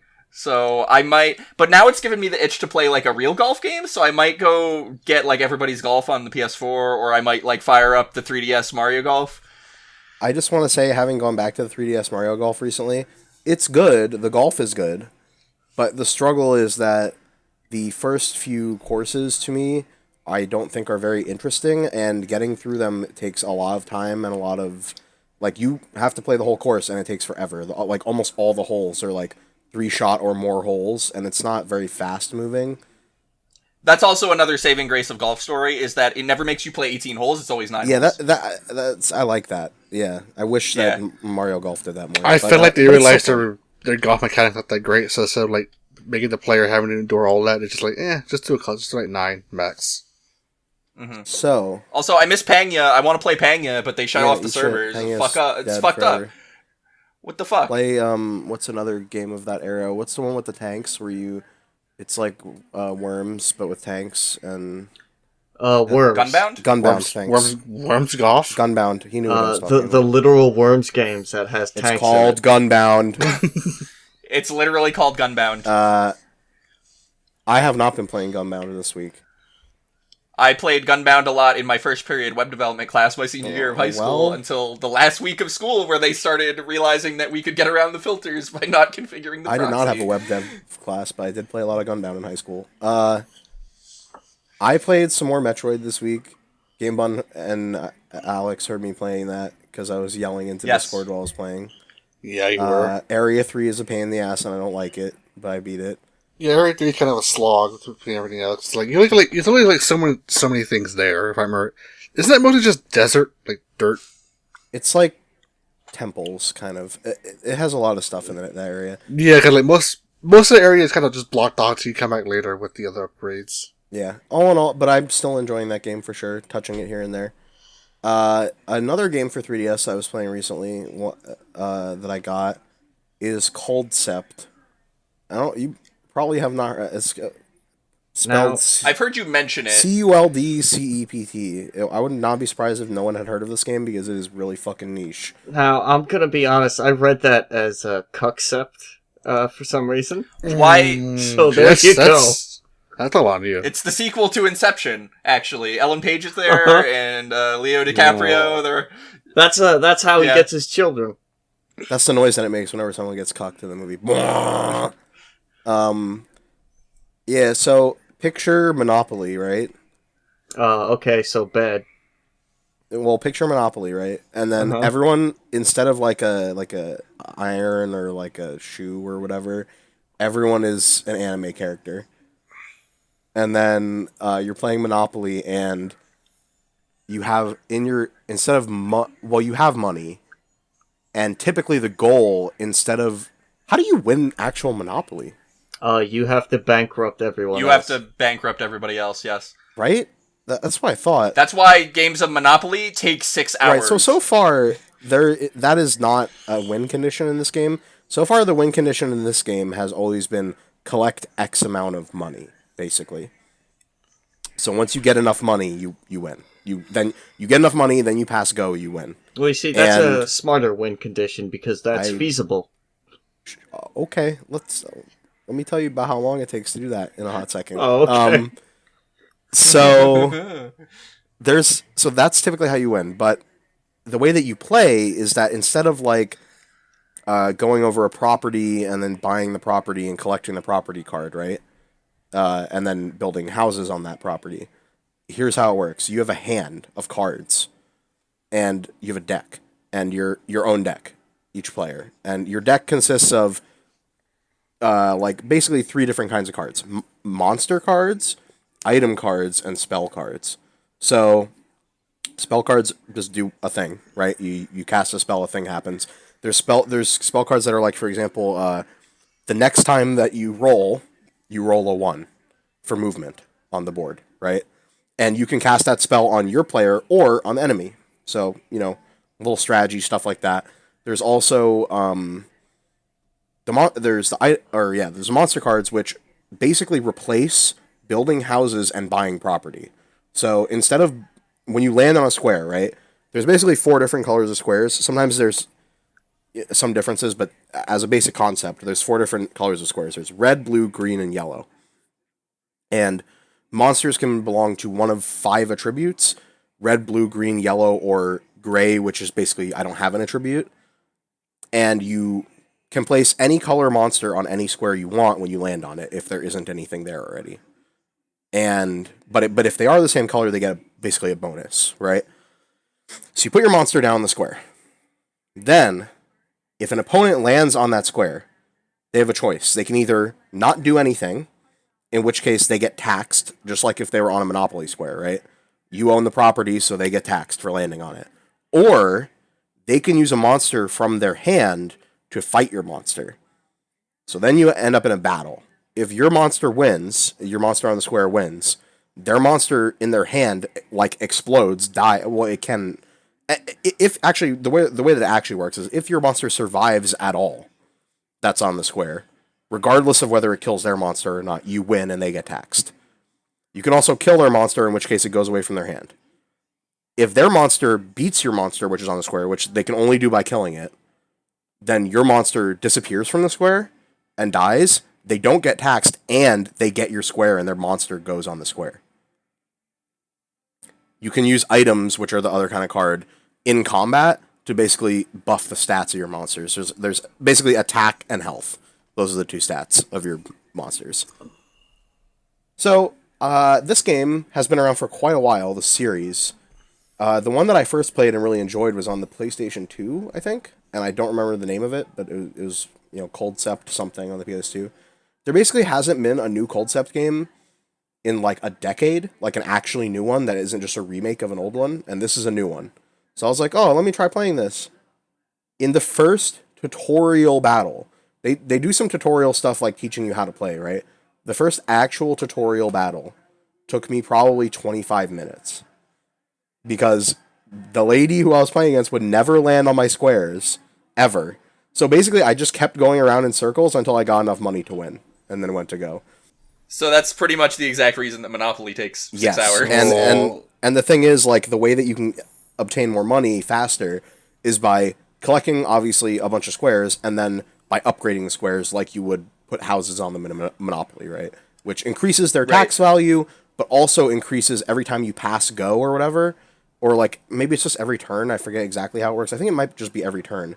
Increases the amount of income you get from the squares. Because you get, like, a static income as you're playing. Because you need to spend money.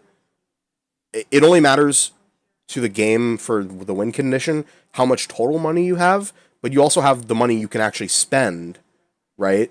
And by total money you have, I don't mean like total money that you currently have, like total money you have gained, rather, is what I should say.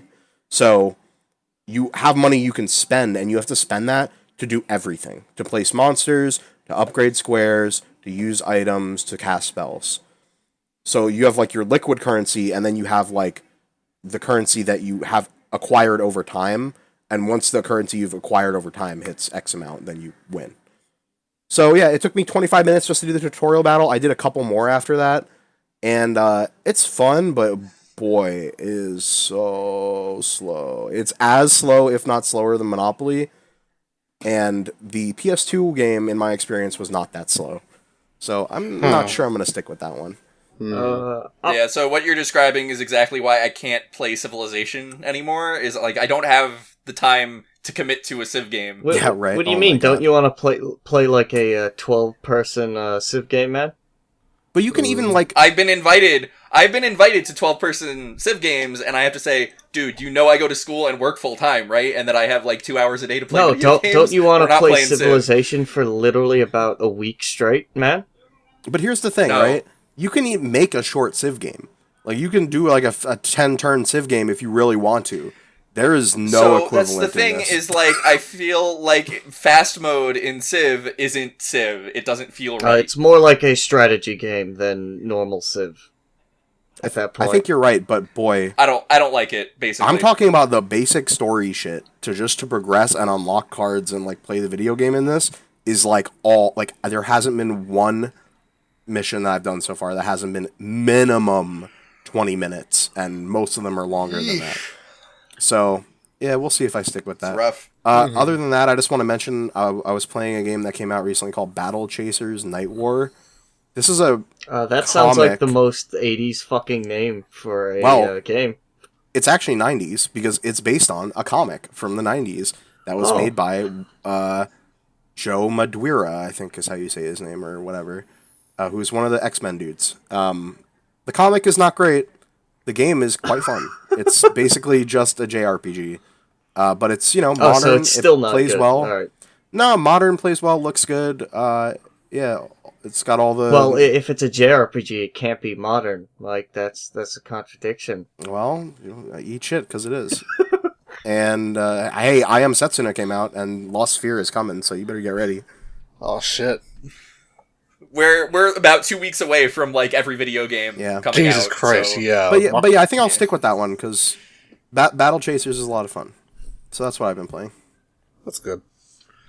Like you were mentioning, like concept, and I'm like, oh, let's play Fortune Street and torture ourselves. No, it's actually slower and arguably worse than Fortune Street, if you can believe that. Wow. Yeah. Whoa.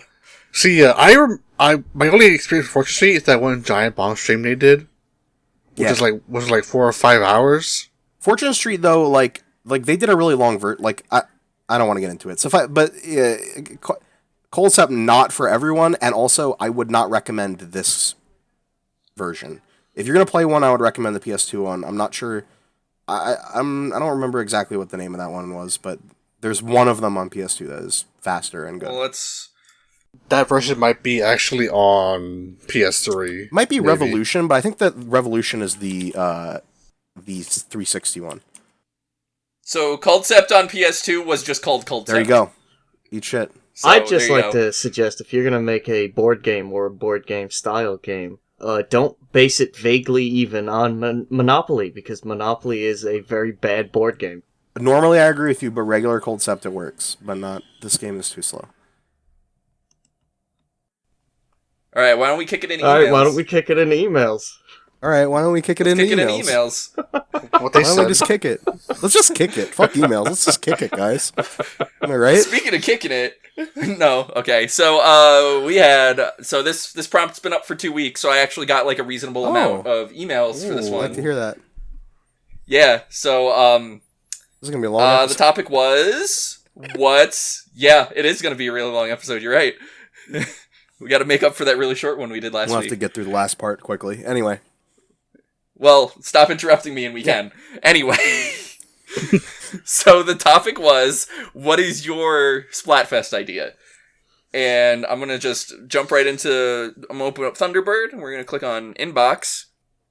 Okay, the first one comes in from Skunk Rocker, who says, Freddy versus Jason. Oh. And, because I know Skunk Rocker, I'm not surprised that he sent All this. right. I think this... That dude loves horror movies. I think this is a pretty easy one. I'm not gonna lie. Yeah, I do think it's also very easy because it already happened. Hello. Oh, well, I'm not even Army. talking about canon. I'm talking about which side are you for. Freddy and- wins because he turns into a caterpillar and something else that happens in that movie that I don't remember. Nah. If I gotta pick No. one of these two, right? Between Freddy and Jason, okay? You know I'm picking Jason. You gotta pick Jason. Yeah, he's got even more terrible movies than Freddy. Yeah, they sent Jason into space. If you said Freddy to someone, are they even gonna know who... I feel like millennial children Yeah, won't if even you say, know... like, hey, it's that guy Freddy, they'll be like, oh yeah, from Five Nights at Freddy's. Yeah, exactly. Fuck. Precisely. They won't even know who it is.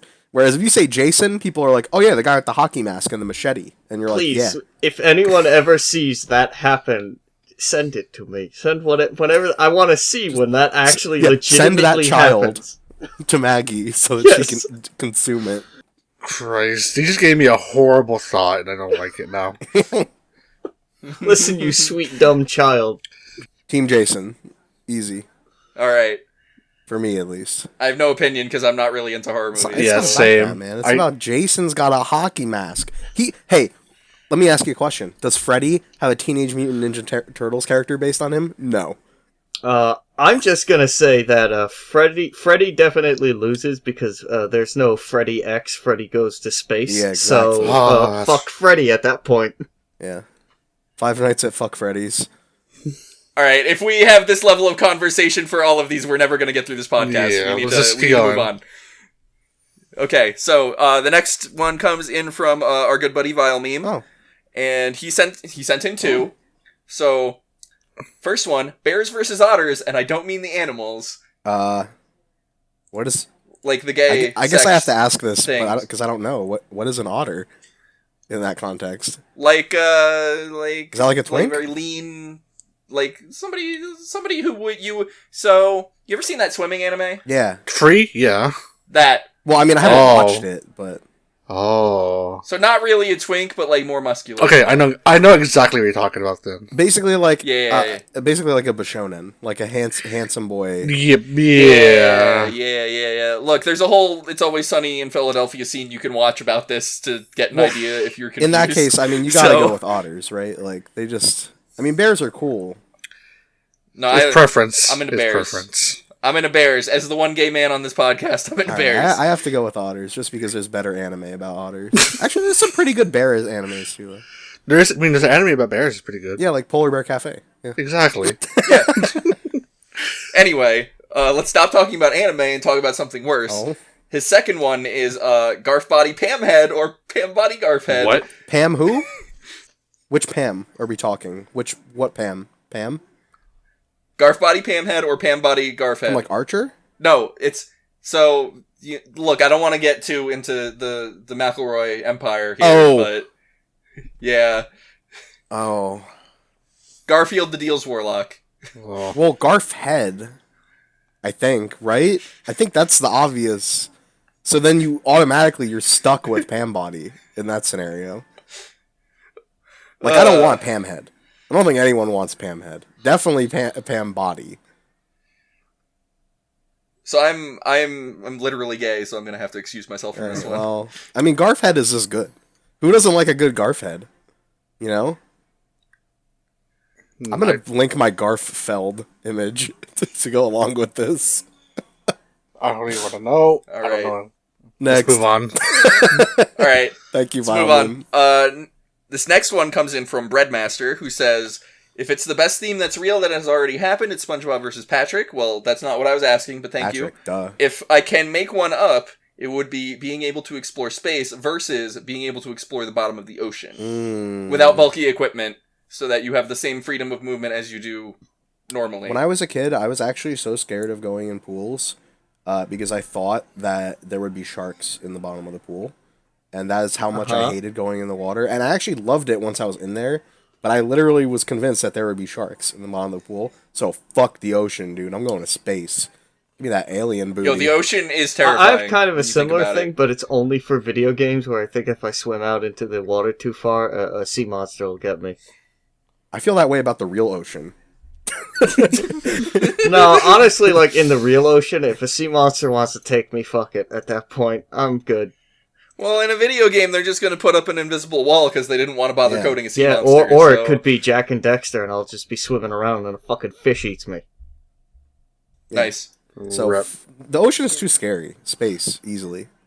Yeah, space has my vote, because I think space is I cool. like Star Trek, so like that's No, just. I'm that's just gonna Star have Trek to right go there. with the ocean, though, because I need to find the giant sentient crab that lives at the bottom and controls the world. Yeah. That's understandable. Yeah. Good luck. Next. Alright, we got two more. So, next one comes in from Pidman, who's another friend of mine.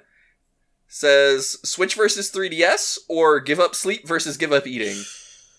Oh, Wait. Is this a 4-way? What is this? Oh, This two is of them. two separate Okay. I love 4-ways. So for Switch versus 3DS... I don't even own a Switch, so I can't say anything, really, but if I had to have an opinion, Switch has no games. Fuck Switch. Give me 3DS. I would also here's pick the thing. 3DS. I don't have a Switch or a 3DS, so I don't care either way. Alright, I was gonna say I want too early right now, considering this is only the first year for the Switch. So I need I think more time. ultimately Switch will be better, but right now it's fucking not. Now, We need more right now, time no. if we want to do that. now the other thing, I would take no sleeping. Yeah. I don't need I to would sleep. also- Fuck sleeping. I already. I do that. already get barely any sleep, so like... Exactly. This is a choice I make daily. Then it doesn't matter if Yeah. I stay up till 8 in the morning. No eating. Fuck that. Yeah, I want Food to is my lifeblood. Literally. Yeah, I know. No, I love food. Food is good. Okay. Last one comes in from Honorable Thief. What up?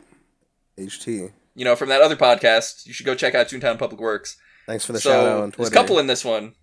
Yeah. So, there's a couple in this one. Pineapple on pizza. Yes or no? I mean, do you want my opinion? Because this is real. I'm gonna get real with you if you want my opinion. Get real with I'm me. gonna stay out of this. If you want to get super real about it, pineapple is fruit and so is tomatoes. So like, yeah, like if you want, put whatever the fuck you want on pizza. It's pizza and it's fruit too, so it's not even that weird. But if you want to get into it, fuck pineapple on pizza. This shit's terrible. That ruins the pizza. Just put ham on my pizza. Why would you put shitty pineapple on it as well? Because ham's bad. Yeah, but it's even worse Put in when you Taylor add ham. pineapple to it. Like, I mean, you don't just know give that. I do, because I've eaten both options, and I Yeah, can but say do definitively. you know? Yes. Have you had ham and pineapple? Yeah, of course. That's a Hawaiian pizza, my I've dog. had a lot more pizza choices than I've had. That's I've what a had Hawaiian cheese pizza is. You and- never had a Hawaiian pizza before? I mean, they're bad, but... I've had cheese and pepperoni and sausage. And that's about all I've had. You haven't even... Alright, well... You didn't know mushrooms? I think mushrooms one like, time. chicken? Peppers? Bacon? I think I had a Bacon? chicken and bacon one, but that was from 7-Eleven. I'm a big proponent of broccoli on pizza. Hit me up with that broccoli on pizza any day. Broccoli's Well, good. I gotta be in the mood for broccoli on pizza, but I'm with you. Oh, olives? I'm olives. All olives. Black olives, always. Yes, hit me with the Oh, black olives. I cannot do olives. Cannot do olives. But pineapple I hate on olives pizza, so much. dude, nah. Like, just... There's better choices. Also, pineapple melts flesh. I'll eat pineapple on pizza, but I Right. don't. Like, I've prefer it. eaten a Hawaiian pizza. If there's nothing else to eat and it's Hawaiian pizza, like, I'll eat it. But I'm not... I would never actively choose that, and I won't be happy about it. I'll complain. Okay. So, the next two, actually, are kind of, shots fired. Okay. So, the first one is playing Melee with a Melee purist versus eating out of a dumpster. And obviously, eating out of a dumpster sounds preferable. Because playing Melee not fun is not fun. I don't know if you know that. So, I have a friend... Yeah, I did know that. Who, when he was a kid, used to play a lot of, like, Melee and, like, actually learned how to play it and whatever. But he doesn't really play it very much anymore. He doesn't really care very much. He actually got into real fighting games. Again, shots fired. But his friend, whose name is Will, so it doesn't, like, I'm not giving anything away there, is somebody who at one point almost won a really big Pittsburgh, tournament for Melee and is, like, a really, really good Melee player. And he doesn't give a shit about regular fighting games. He just plays Melee. I've played against him. He's not annoying. He's not an annoying person, so it's not... You don't have that aspect going on, but it's fucking torture playing against him. It sucks. He just smokes me. He smoked me with Donkey Kong like 8 games in a row, and I couldn't do anything. Okay, if he's doing Donkey Kong, that'd be one thing. I can kind of appreciate that. He literally spent most of his stocks carrying me off the stage and then throwing me. Okay, that's actually really good. Also, he at one point refused to play any other character than Ganondorf, and when he was living with my friend and some other people, refused to play any other character except for Ganondorf until they could beat him. And after 6 months of only playing Ganondorf against him, they couldn't beat him, and they gave up, and he gave up because he didn't care anymore. See, if you tell me he just played the usual, like, 4 characters, like, eh. Basically, what I'm saying is dumpster diving is pretty cool. You can find some good stuff in there. Mm. Yeah. Yeah, like a pizza with pineapple on it. Yeah. Got him. Alright, well. Next.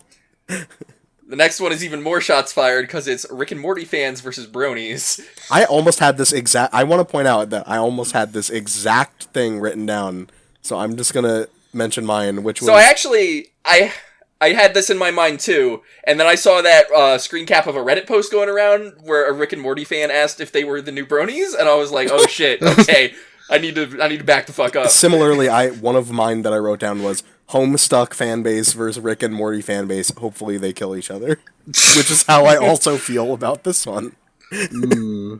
Jesus. I don't have any problem with the show My Little Pony, and I don't have any problem with the show Rick and Morty. I like Rick and Morty. It's never about the show is never the problem. It's always the thing that come out of the show. It's always the fans. It's always the fans. It's always, for some reason, the people associate with the character they're literally not supposed to associate with. If I had to pick, I guess My Little Pony fans, even though, like, I don't... Yeah, bronies have kind of chilled out. Yeah, that's the thing. Bronies aren't running around trampling people for fucking McDonald's sauce from the 90s, so, like, I gotta give it to them, you know? Yeah. Bronies aren't dangerous, they're just very fucking annoying. They're just weird, yeah. And because, like, even at the peak of all that, like, because you couldn't get away from them. Like, they wanted to just pop out and just like, hey, do you like My Little Pony? When people say brony, they mean the bad bronies that are really fuck terrible. The horses, yeah. And hate women and say terrible things. That's just a whole different leak at this point. I think for now, I'll... Well, yeah, because they migrated through the ranks and now they're just full-on white supremacists, so... I think for now, I'll stick with dealing with dumbass Rick and Morty fans. But I wouldn't pick either. I'd rather save my energy. Yeah, that's the preferable option. Yeah. Actually, you know what? If there was a gun to my head and it told me to pick one, I'd say pull the trigger. Yeah. Fair enough. It's going to happen every couple of years, like something like the worst for one fandom always migrates to the next thing, and so on and so on. So what's going to happen next? We don't fucking know. Well, I'll tell you what's going to happen next, because there's more to this email, although I don't think we're going to get nearly as much of a conversation out of this. So, we got Tendies versus Nuggies, which Tendies, I think, personally. Oh, yeah. Tenders are better when they're good, and then when they're bad, they're Tendies bad, which is all food. Well, yeah, I mean, Nuggies have the same problem, so...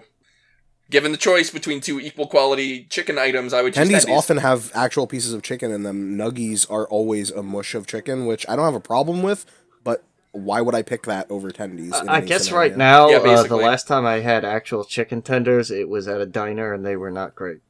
So I have a bad memory of tenders. Even at the moment. Tyson frozen tenders are fine. Like, Yeah. anyway. Anyway, I want to get through this podcast. So the last one on here is some furry bullshit. Maws versus Paws. Uh-huh. What? Well, pause, because claws don't hurt me. Oh. Maws is a vor thing. Oh, I said pause. Oh. I thought you said pause. Oh, so Maws, M-A-W-S, versus Paws, P-A-W-S. so Yeah, I guess basically you're Mars would be asking on brand. vor against fisting. Is that it?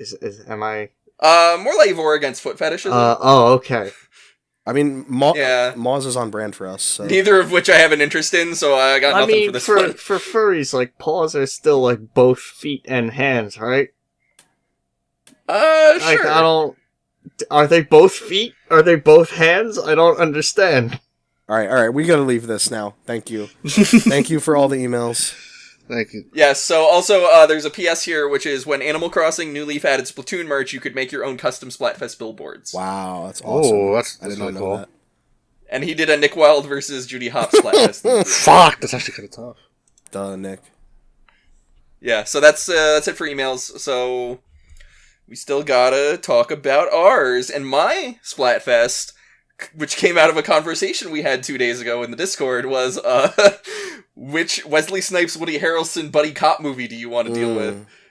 White Men Can't Jump or Money Train? Money Train. Money Train, for sure. This is sad I had never seen both of the I've movies. never seen Money Train. I don't think. Money Train's more fun than White Men Can't Jump. Money Train is not worse than White Men Can't Jump. I promise you that. They're Is it both not better? great movies. Not necessarily, but it's not worse. Yeah, but like Money Train is fun in a way that White Men Can't Jump is not. What do you mean? Don't you understand that white men can't jump? But then he actually Well, can jump. Woody Harrelson can jump. Okay, Yeah. he's allowed to do that because it furthers the plot of the movie. So anyway, Mike, what's yours? All right, so obviously one of mine got fucking jacked, but the other one was MOBAs, multiplayer online battle arenas, versus hentai dating sims. Hentai dating sims. Yeah, I would. Really? Yes, I would definitely 1000% rather play a 40-hour hentai game than a MOBA. I'm talking about Sakura, like the Sakura Yeah, no, series. I You can really do gonna that. pick I can click over the a fast MOBA? forward button. I can just hold the space bar and be good. Yeah, that too. What if I told you Overwatch is kind of a See, MOBA? I hate Overwatch, so... No, it's not. It kind of is, though. No, it's a squad-based team shooter thing. I mean, that's like saying Team Fortress 2 is a MOBA or Counter-Strike is a MOBA. Kind of is. Counter-Strike is not like TF2, it's different. You can't just call all online games Yes, a MOBA. exactly. It doesn't work. Just because MOBA has the word online in the acronym. Overwatch has heroes, objectives, Okay. etc. It's all right, very but you know what it MOBA-like. doesn't have? It doesn't have creeps. Boom, toasted. It actually doesn't have there jungling. It actually has modes where there are creeps, but anyway. Fuck you. Fuck you. I would, considering how many bad hentai dating sims I've seen on Steam, I would go with MOBAs. Dota 2 is a Alright. good game, I just don't want to play it. I'm gonna buy you Battleborn, and you're gonna have to play it. I just don't want to play Dota 2, but it is better than Sakura Spirit. Anything is better than that fucking thing. I'm gonna play Morinatsu all day, every day. That bear, Oh he's yeah, my husband I now. was going for the wrong crowd. I forgot about. I Morinatsu. can open Sakura Spirit and just do the auto thing and then mute it and never look at it. So That's true. You could do that. there you go. You gotta tap Okay. back in once in a while and make a choice, I think, right? Yeah, but you also have to look at the. I guess every once in a while I'll have to click in and click a thing. Yeah, if you think that the pictures in that bother me, I am so desensitized to that shit. No, but at they're this just point. not good. Is the problem? They're Yeah. not even good. All right. Well, anyway, next. This one's good. I think. This is a tough decision. And I think this applies gender wide. I mean, yeah. Oh, Yeah. This ain't... I didn't come up with this one. It was just kind of there when I saw it. I didn't think of anything this week. I've been so fucked up. All right, but what's here? But what is it? Just It's say what ass it is. versus titties. The argument of the century. Eat ass and drive fast. That's what I say. Or do you love the boobs or you're an ass man? I noticed you spelled dick wrong on here, so that's a problem for me personally. If there's one if we're getting objective, I mean, you have to go with ass, right? But if we're going preferential, titties all day. I mean, them titties. Give me a booty. There's a song out there that reflects my opinion on this. I have to find it now. Oh. Yeah. Is it face down, ass up? That's the way we like to fuck. Don't play it into your No, mic, please. Don't. I do will that. not. But I will not do that because I. From an editing perspective, that would be. Yes, it will be. I will just post this in the. But if we want to get actually real, titties are better because you can have milk from them, and then you can live off the titties, and you can make a society that lives off the titties, right? I will just post that and give you. I'm an gonna idea. go ahead and agree. Well, I mean, without asses, you don't. Well, all right. Well, yeah, sure, Yeah, why what? not? What? Next. Yeah. What is this? Uh-huh. Don't watch this now on the podcast. Wait until it's over. Next. Alright, so I also had That's nothing. a booty. That's. And technically this was supposed to be a filler until I think of something, but I haven't, so we're going with this. Cannibalism versus vor. Yeah. So, eating people or eating people. One of these is sexy and one of them is not. So I mean, you think could the have choice is sexy obvious. cannibalism. The real difference here is: do you chew your food before you swallow? Yeah, pretty much. That's a defining trait. One of them is intentionally sexy. One of them does involve teeth. Wink. Hey, look, if I had to choose to be cannibalized or vored, I would easily choose to be vored over being cannibalized. I That's all would I'm definitely choose to Yeah. be cannibalized because I'm dead before they eat saying. Nah, I me. don't want to be chewed up. Yeah, but I might be able to get out if I'm No, being you. vored, you know? What the Well, so that's the thing is like it's like a cartoon where it just like after it's over you're just better and you're in the outside world and it's fine. Yeah, but after I'm eaten, I can possess their body as a spirit and then take over and become the chief. Nah, I don't think That's a how whole it different works. fetish. Well, okay, we'll talk about Mario Odyssey. That's Yeah, the that's- word. Mario Galaxy Odyssey when it Oh, comes no. out. Yeah. Just 2 more weeks and we talk about Mario. Goddamn. All right, let's finish this out. Let's Yes, kill please. this. So, worst thing on the internet has now changed scope because we were having trouble coming up with that kind of stuff. So now it's just the most interesting thing on the internet. It changed scope is one way to describe it, but really the scope was never what it was. It's just we changed names. We were rebranding. I'm rebranding. I'm thinking like you don't have to bring the worst thing. You could just bring something interesting now. So now, deep web depravities. Let's hear them. Maggie, what you got? Alright. Mine is a thing I literally just saw, like, before recording this. It's, one of the, what is he? Traveler's Tales. He is the founder of the UK development studio, Traveler's Tales, who made many games. One of them is Sonic 3D Blast, a game that I think was alright. A lot of people don't, but that's okay.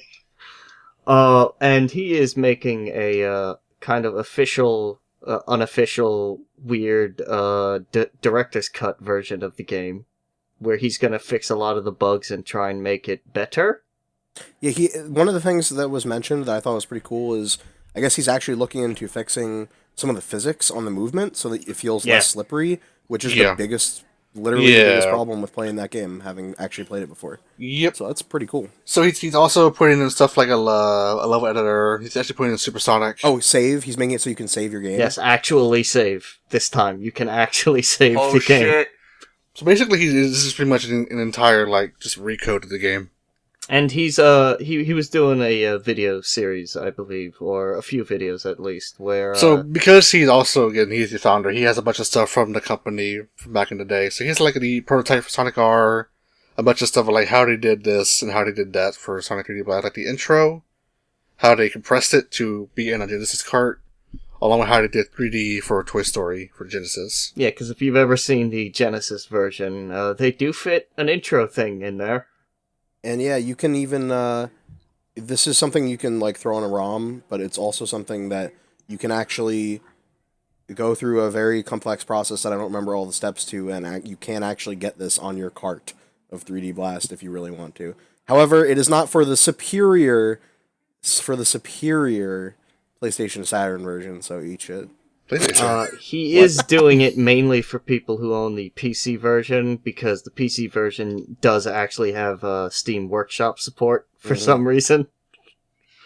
Oh, no, weird. it's Okay. it's the way like So, what he means by that is that the Steam version of all Genesis games have a thing where you just put in a mod, as long as it like borrows the same cart or the same game.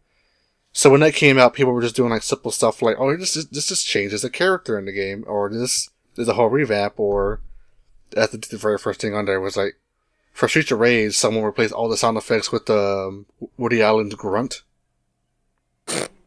Yeah. Oh my god. Basically, it's just like, you put it in a ROM. Yeah. So you put in a ROM, and it's just like, oh, this is another game you can put in for the other game. I'm not his stepdaughter. I don't want to hear Woody Allen grunting. God. Aha! I only want to hear Tim Allen grunting, please. No, I don't want to hear that either. I think it was a grunt, but anyway. So people were doing back then, they were just putting like a whole completely different games and like saying it was a patch. So like here's a patch for Sonic 1, which really was just like here's Aladdin for the Genesis, and it would just swap it out. So that's pretty much what he's doing. So it's just here. easier to patch, basically, as well. Yeah, because he's just it's like a whole another ROM of the game. So that's cool. And as a side note, this actually kind of makes me want to do. I've been putting off doing a Let Us Play of Sonic 3D Blast for a while. Well, now you should wait until this is out. Yeah, so this kind of makes me want to wait for this to come out and then do like a comparison thing of the different versions or something. No, fuck comparison. Just do the good version. I mean, the original Let's Play idea was supposed to be showing the Saturn version and Genesis one. Okay, well, the Saturn version's better anyway, so shots fired. Yeah. The Saturn version is not necessarily better. Some of the stuff is better. Some of the stuff from the Genesis version I prefer. The Genesis version's sure as fuck easier. Yeah. Actually, I don't know. For babies. Oh no, the Genesis version's special stages are without a doubt easier. Sonic 3D for the Sega Saturn is the Dark Souls of Sonic games.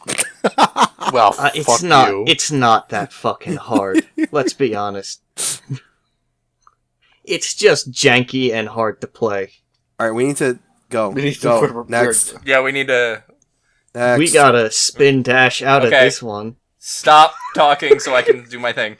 So, mine is, there was a tweet I saw from one Austin_Walker on Twitter. Maybe you've heard of him. He used to be on Giant Bomb. He's now the head of I have never heard of him, but okay. Okay, well, you live under a rock then. So, man. Dr. Chaos. Yeah. So, Apple has hired a VP of Diversity Inclusion who thinks that diversity can just be, and I quote, 12 blue-eyed, blonde-haired dads. Their statement, their stance on this is, someone was basically like, "Hey, are you like gonna try to like get any diversity hires? Like, are you looking at any particular like what's your whole?" And they were like, "We think that diversity basically just means anyone, and not people who are constantly fucked over by the system and not being white. So actually, for us, diversity could just be 12 white dads with blue eyes in a room." No, it says blue-eyed, blonde-haired dads, specifically. I love my 12 neo-Nazi dads. They can have diverse experiences, too, in their lives, even though they're all white and blonde and dads. So This really feels like it's a joke, but it's not. I don't think it is. Apple was legitimately asked, like, what's your stance on diversity? And they were like, oh yeah, we love the Aryan race. And then the best part is, after this lady explained what her whole stance was and whatever, there's a quote of, "And then after she said this, the whole room exploded into clapping." What? If you read the very last, read the. I'll read it because it's very funny. This entire room of blonde-haired, blue-eyed white people burst into clapping. When asked whether she would be focusing on any group of people, such as black women, in her efforts to create a more inclusive and diverse Apple, young Smith says, "I focus on everyone." She added, "Diversity is the human experience. I get a little bit frustrated when diversity, or the term diversity, is tagged to the people of color, or the women, or the LGBT." Her answer was met with a round of applause at the session. That's the worst thing I've ever heard. She's literally saying, I hate it when people say diversity, and they mean people who get fucked over, and the whole reason that diversity exists is to help these people Gets out. me so mad when people say diversity correctly. It just really pisses me off when people use the word I hate when people right. give me the dictionary definition of man. this thing. So now I wanna just read a couple of replies to Austin Walker's tweet about this, which is Heather Alexandra, who works at Kotaku, I think? Yeah, I think that's right. Said, "We love our 12 wonderful Aryan dads," said Apple, the totally trustworthy company that tracks all of your data. And then Austin replied to that one with all of your face data, even. I can't wait for face data on my 12 Aryan dads. Oh, look here. So this one is from somebody I know who goes by Tanuki Boyfriend online, who says, some of the dads like country, and some, they like rock and roll. He takes all kinds. Yeah, so that's, yeah. Alright, Game Bun. Whoa. Wait, where did we get? So this week you found some fucked up shit. So, this week, this last Friday, yes. It was Thursday night. WWE game came out. W2K18. They've been doing this yearly for fucking forever. Wrestling game. So I got to the point. These games have been notoriously buggy for fucking ages. Yes. But it was a fun buggy. It was fun buggy, but it's still buggy. It's still fun buggy, arguably. So good people on the Twitch, New Legacy Inc. They always do their midnight streams, or they do the launch day streams. And they play New Legacy Inc. is what they're called? Yeah, that is their group name. And they play this. They played this throughout the night. I think they were finished around 10 a.m. No, they played it since 11 o'clock my time, p.m. Okay. So they have a habit of just like finding ways to break the shit out of these games, and boy, do they ever! And they did, in fact. Oh boy. So I'll try to describe it the best I can from the first clip. So there's a Hell in a Cell, which is a big old fat cage around the ring, and there's a hole in the top you can just bust your opponents through. And sometimes the way the game registers your opponent going through is kind of weird. So or just not good, or just fucked up. Yeah. So he power bombs him through the cage, the hole, and then he goes through, but his body's all crumpled up. So like his head is facing one direction, his body is like tilted in a weird direction. He looks like he's dead. He looks like what would happen if someone actually fell 30 feet onto their head. Well, Mick Foley's still alive, so okay. Well, for that. You know, Mick Foley's a big guy. Yeah. So anyway, after a while, like, oh god, what happens to his body? And the body just sort of just flings back to the sky, and then falls back down again. Like the game, like, all right, he fell through, like, and then the cannon animation kicked in. The game, like Twitch, is like, whoa, oh no, he's back up here now. So the game relies a lot on cannon animation to get all their like super moves done. So another clip, they had thrown the opponents off the cage, and they would throw and then they would just stop for like a second and then slowly descend again. Right, because it's like doing the animation and then it's like, oh wait, but you're in the air, Wile E. Coyote style, and then they go down. So gravity, yeah, that's basically exactly what happens. In the next one, so the thing about Hell in a Cell is that the arena outside of it is pretty much blocked off. But for whatever reason, I guess this year, the barricade, which keeps the fans away from everything, for some reason, is a lot more glitchy this time, which is like, holy shit. So they just simply run into the barricade and their bodies will just sort of warp into it, and then they'll clip through. So you're not supposed to be able to go over this barricade into the audience, suffice to say. No. And yet, if you just sort of rub up on it enough, they just sort of like fall over it, and then you just are walking through audience members, and it's pretty great. Mm-hmm. And why don't you just hit us with the last one, too? Ooh, so yeah, I'll skip the other one where one of the wrestlers is... So what happened, because when you're in the barricade, you go underneath go around the arena, or in case you go even to the big beyond the what's ever shown on screen, and you just find a void. So they were doing that, and some of them had actually managed to get back into the stage area, or the ramp. Right, like the ramp down to the ramp. Ring. So he was just... So one of them was just fighting someone underneath the ramp. So he was just fighting a ghost. That's the best way to describe it. So basically, there's one person on top of the ramp, and then there was someone else underneath the ramp. But obviously, they don't have these like the planes aren't such that they're made to work with wrestling. So they just assume you're on the same vertical plane, even though you're not. So like this guy above the ramp, you can see is just standing there, but he's wrestling with someone who you can't see underneath the ramp, and he's getting tossed around as though he's wrestling this guy. his body is just sort of like crushing itself in. It's oof.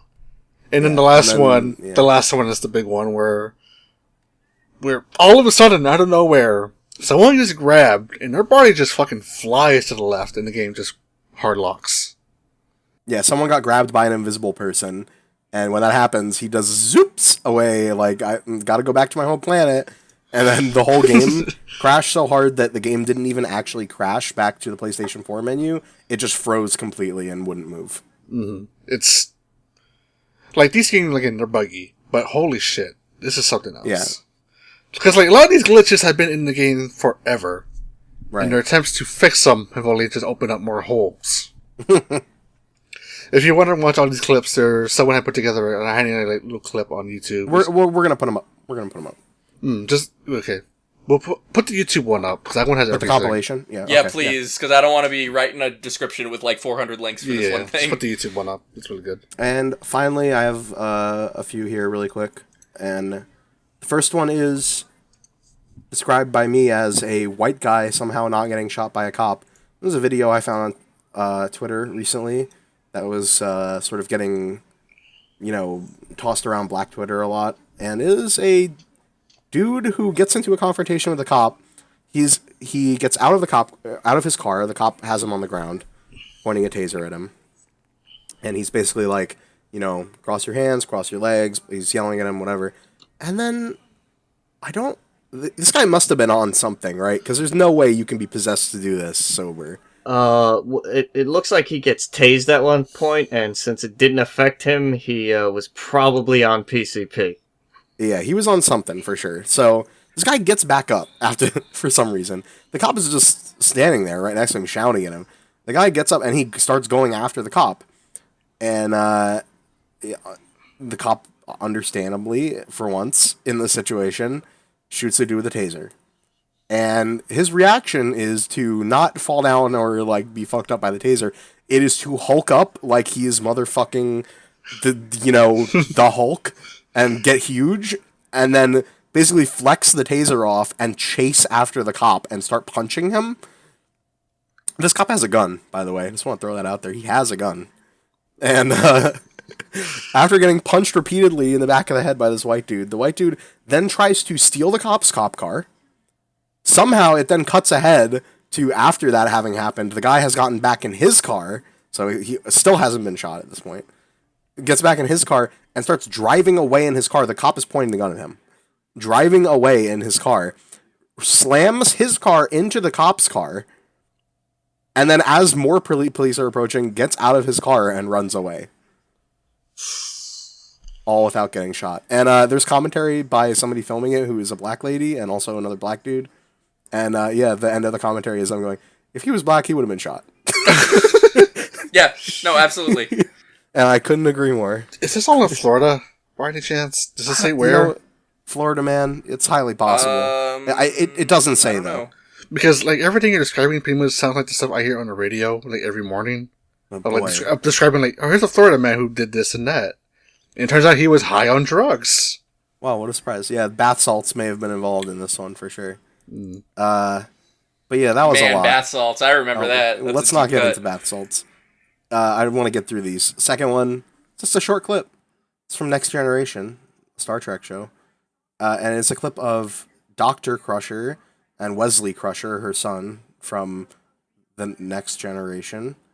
It's from an episode where they have a Klingon on board who his emotions get out of control and he has a disease where he basically can pass them on to other people. And the mother of Wesley Crusher, who is Will Wheaton, gets possessed by this anger. And in the episode, she just yells at him a little and she slaps him one time. But in this clip, it makes it look like she's just a huge bitch who's just slapping him repeatedly anytime. Yeah, it basically looks like Will Wheaton is getting his ass beat. She just looks like a super abusive mom who's just slapping the shit out of Will Wheaton, and it's really funny. And very lastly, before we get out of here, I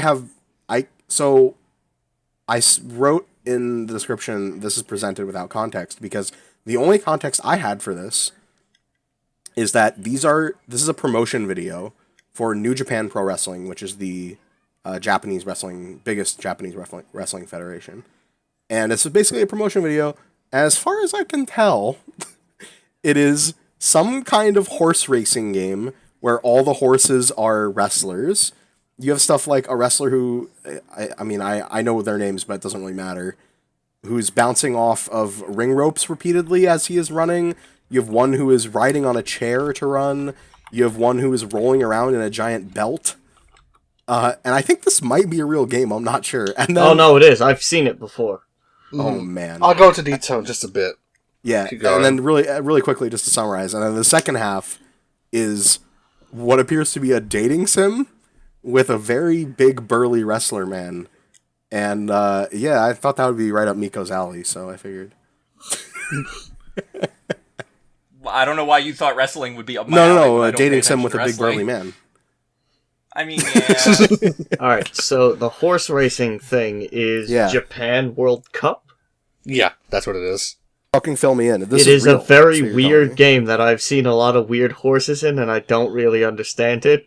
So, it's not always horses. Sometimes it's giraffes, sometimes it's like weird turtles when I've seen. It's basically whatever the fuck they can get in there. Horse racing is a big gambling thing in Japan, for the record. It's yes. really big there, yeah. So the idea is that about halfway through the race, shit happens. Oh boy, does shit happen. Like, the stuff you've seen here, like in that clip, that's normal for this thing. But we've seen some of the zaniness that usually comes out of it. Now sometimes, there'll just be a dude right under the dude. So is this real gambling? Also? I've always figured this was just like something just put online. Like, these are all like pre-made clips, and they're just whatever you get. Because I know Japan likes to try to skirt gambling laws with stuff like pachinko, so I wonder if this is related to that. I don't think it's actually gambling, because it is like completely random, and there's no way to know. It's just like a funny thing. Okay. Yeah, because the link in that Twitter post actually just take you to a place where you guys should play the game on there. Oh, wow. And I was actually playing as one of them. I didn't know what the fuck I was doing, but I did play a little bit. And when things happen, you're supposed to like play like little like you have to match these dots the way they show them if you don't want to get like knocked down a peg. That makes me wonder if the dating sim is real too, because I want someone to translate that if it is, because that would be super funny. I will see if Wu might be interested. Yeah, see if that's a thing. I will check it around. And that's the podcast, y'all. Yes, let's end the podcast. So I did forget to mention the new email topic, which is, what's a game you used to like that's aged so poorly you cannot go back to it? Oof. Borderlands 2. Yeah, right? Think about it. Email it to podcast@burndownthesandcastle.info so that you can get it read by me out of my mouth onto the audio recording. Or if you don't want to email, you can just go to burndownthesandcast.info, our website, and use the web form there. You don't even have to send an email. It takes 5 minutes. We'd love to hear from you. Yeah, don't tweet it at us, because then that's too many places I have to check. Yeah, just 2. It's hard to keep track of. 2 is plenty. Do the form on the website or email it. Either way. We're on Google Play now. We're on iTunes. Give us a rating. Tell your friends. Tell all your friends. Your friends would love us. Yeah, we're great. We're still the number 1 podcast in the U.S. as far as I'm concerned. So sure. Dress up like Brock Lesnar for Halloween. Be fucking scary. No, don't do this. We are the number 1. Oh god, we gotta have a Halloween episode. Number 1 vor-related podcast on the internet. I guess. All right. Well, now I gotta think about a Halloween episode. Great. Thanks, guys. Bye. Bye. Catch y'all next time.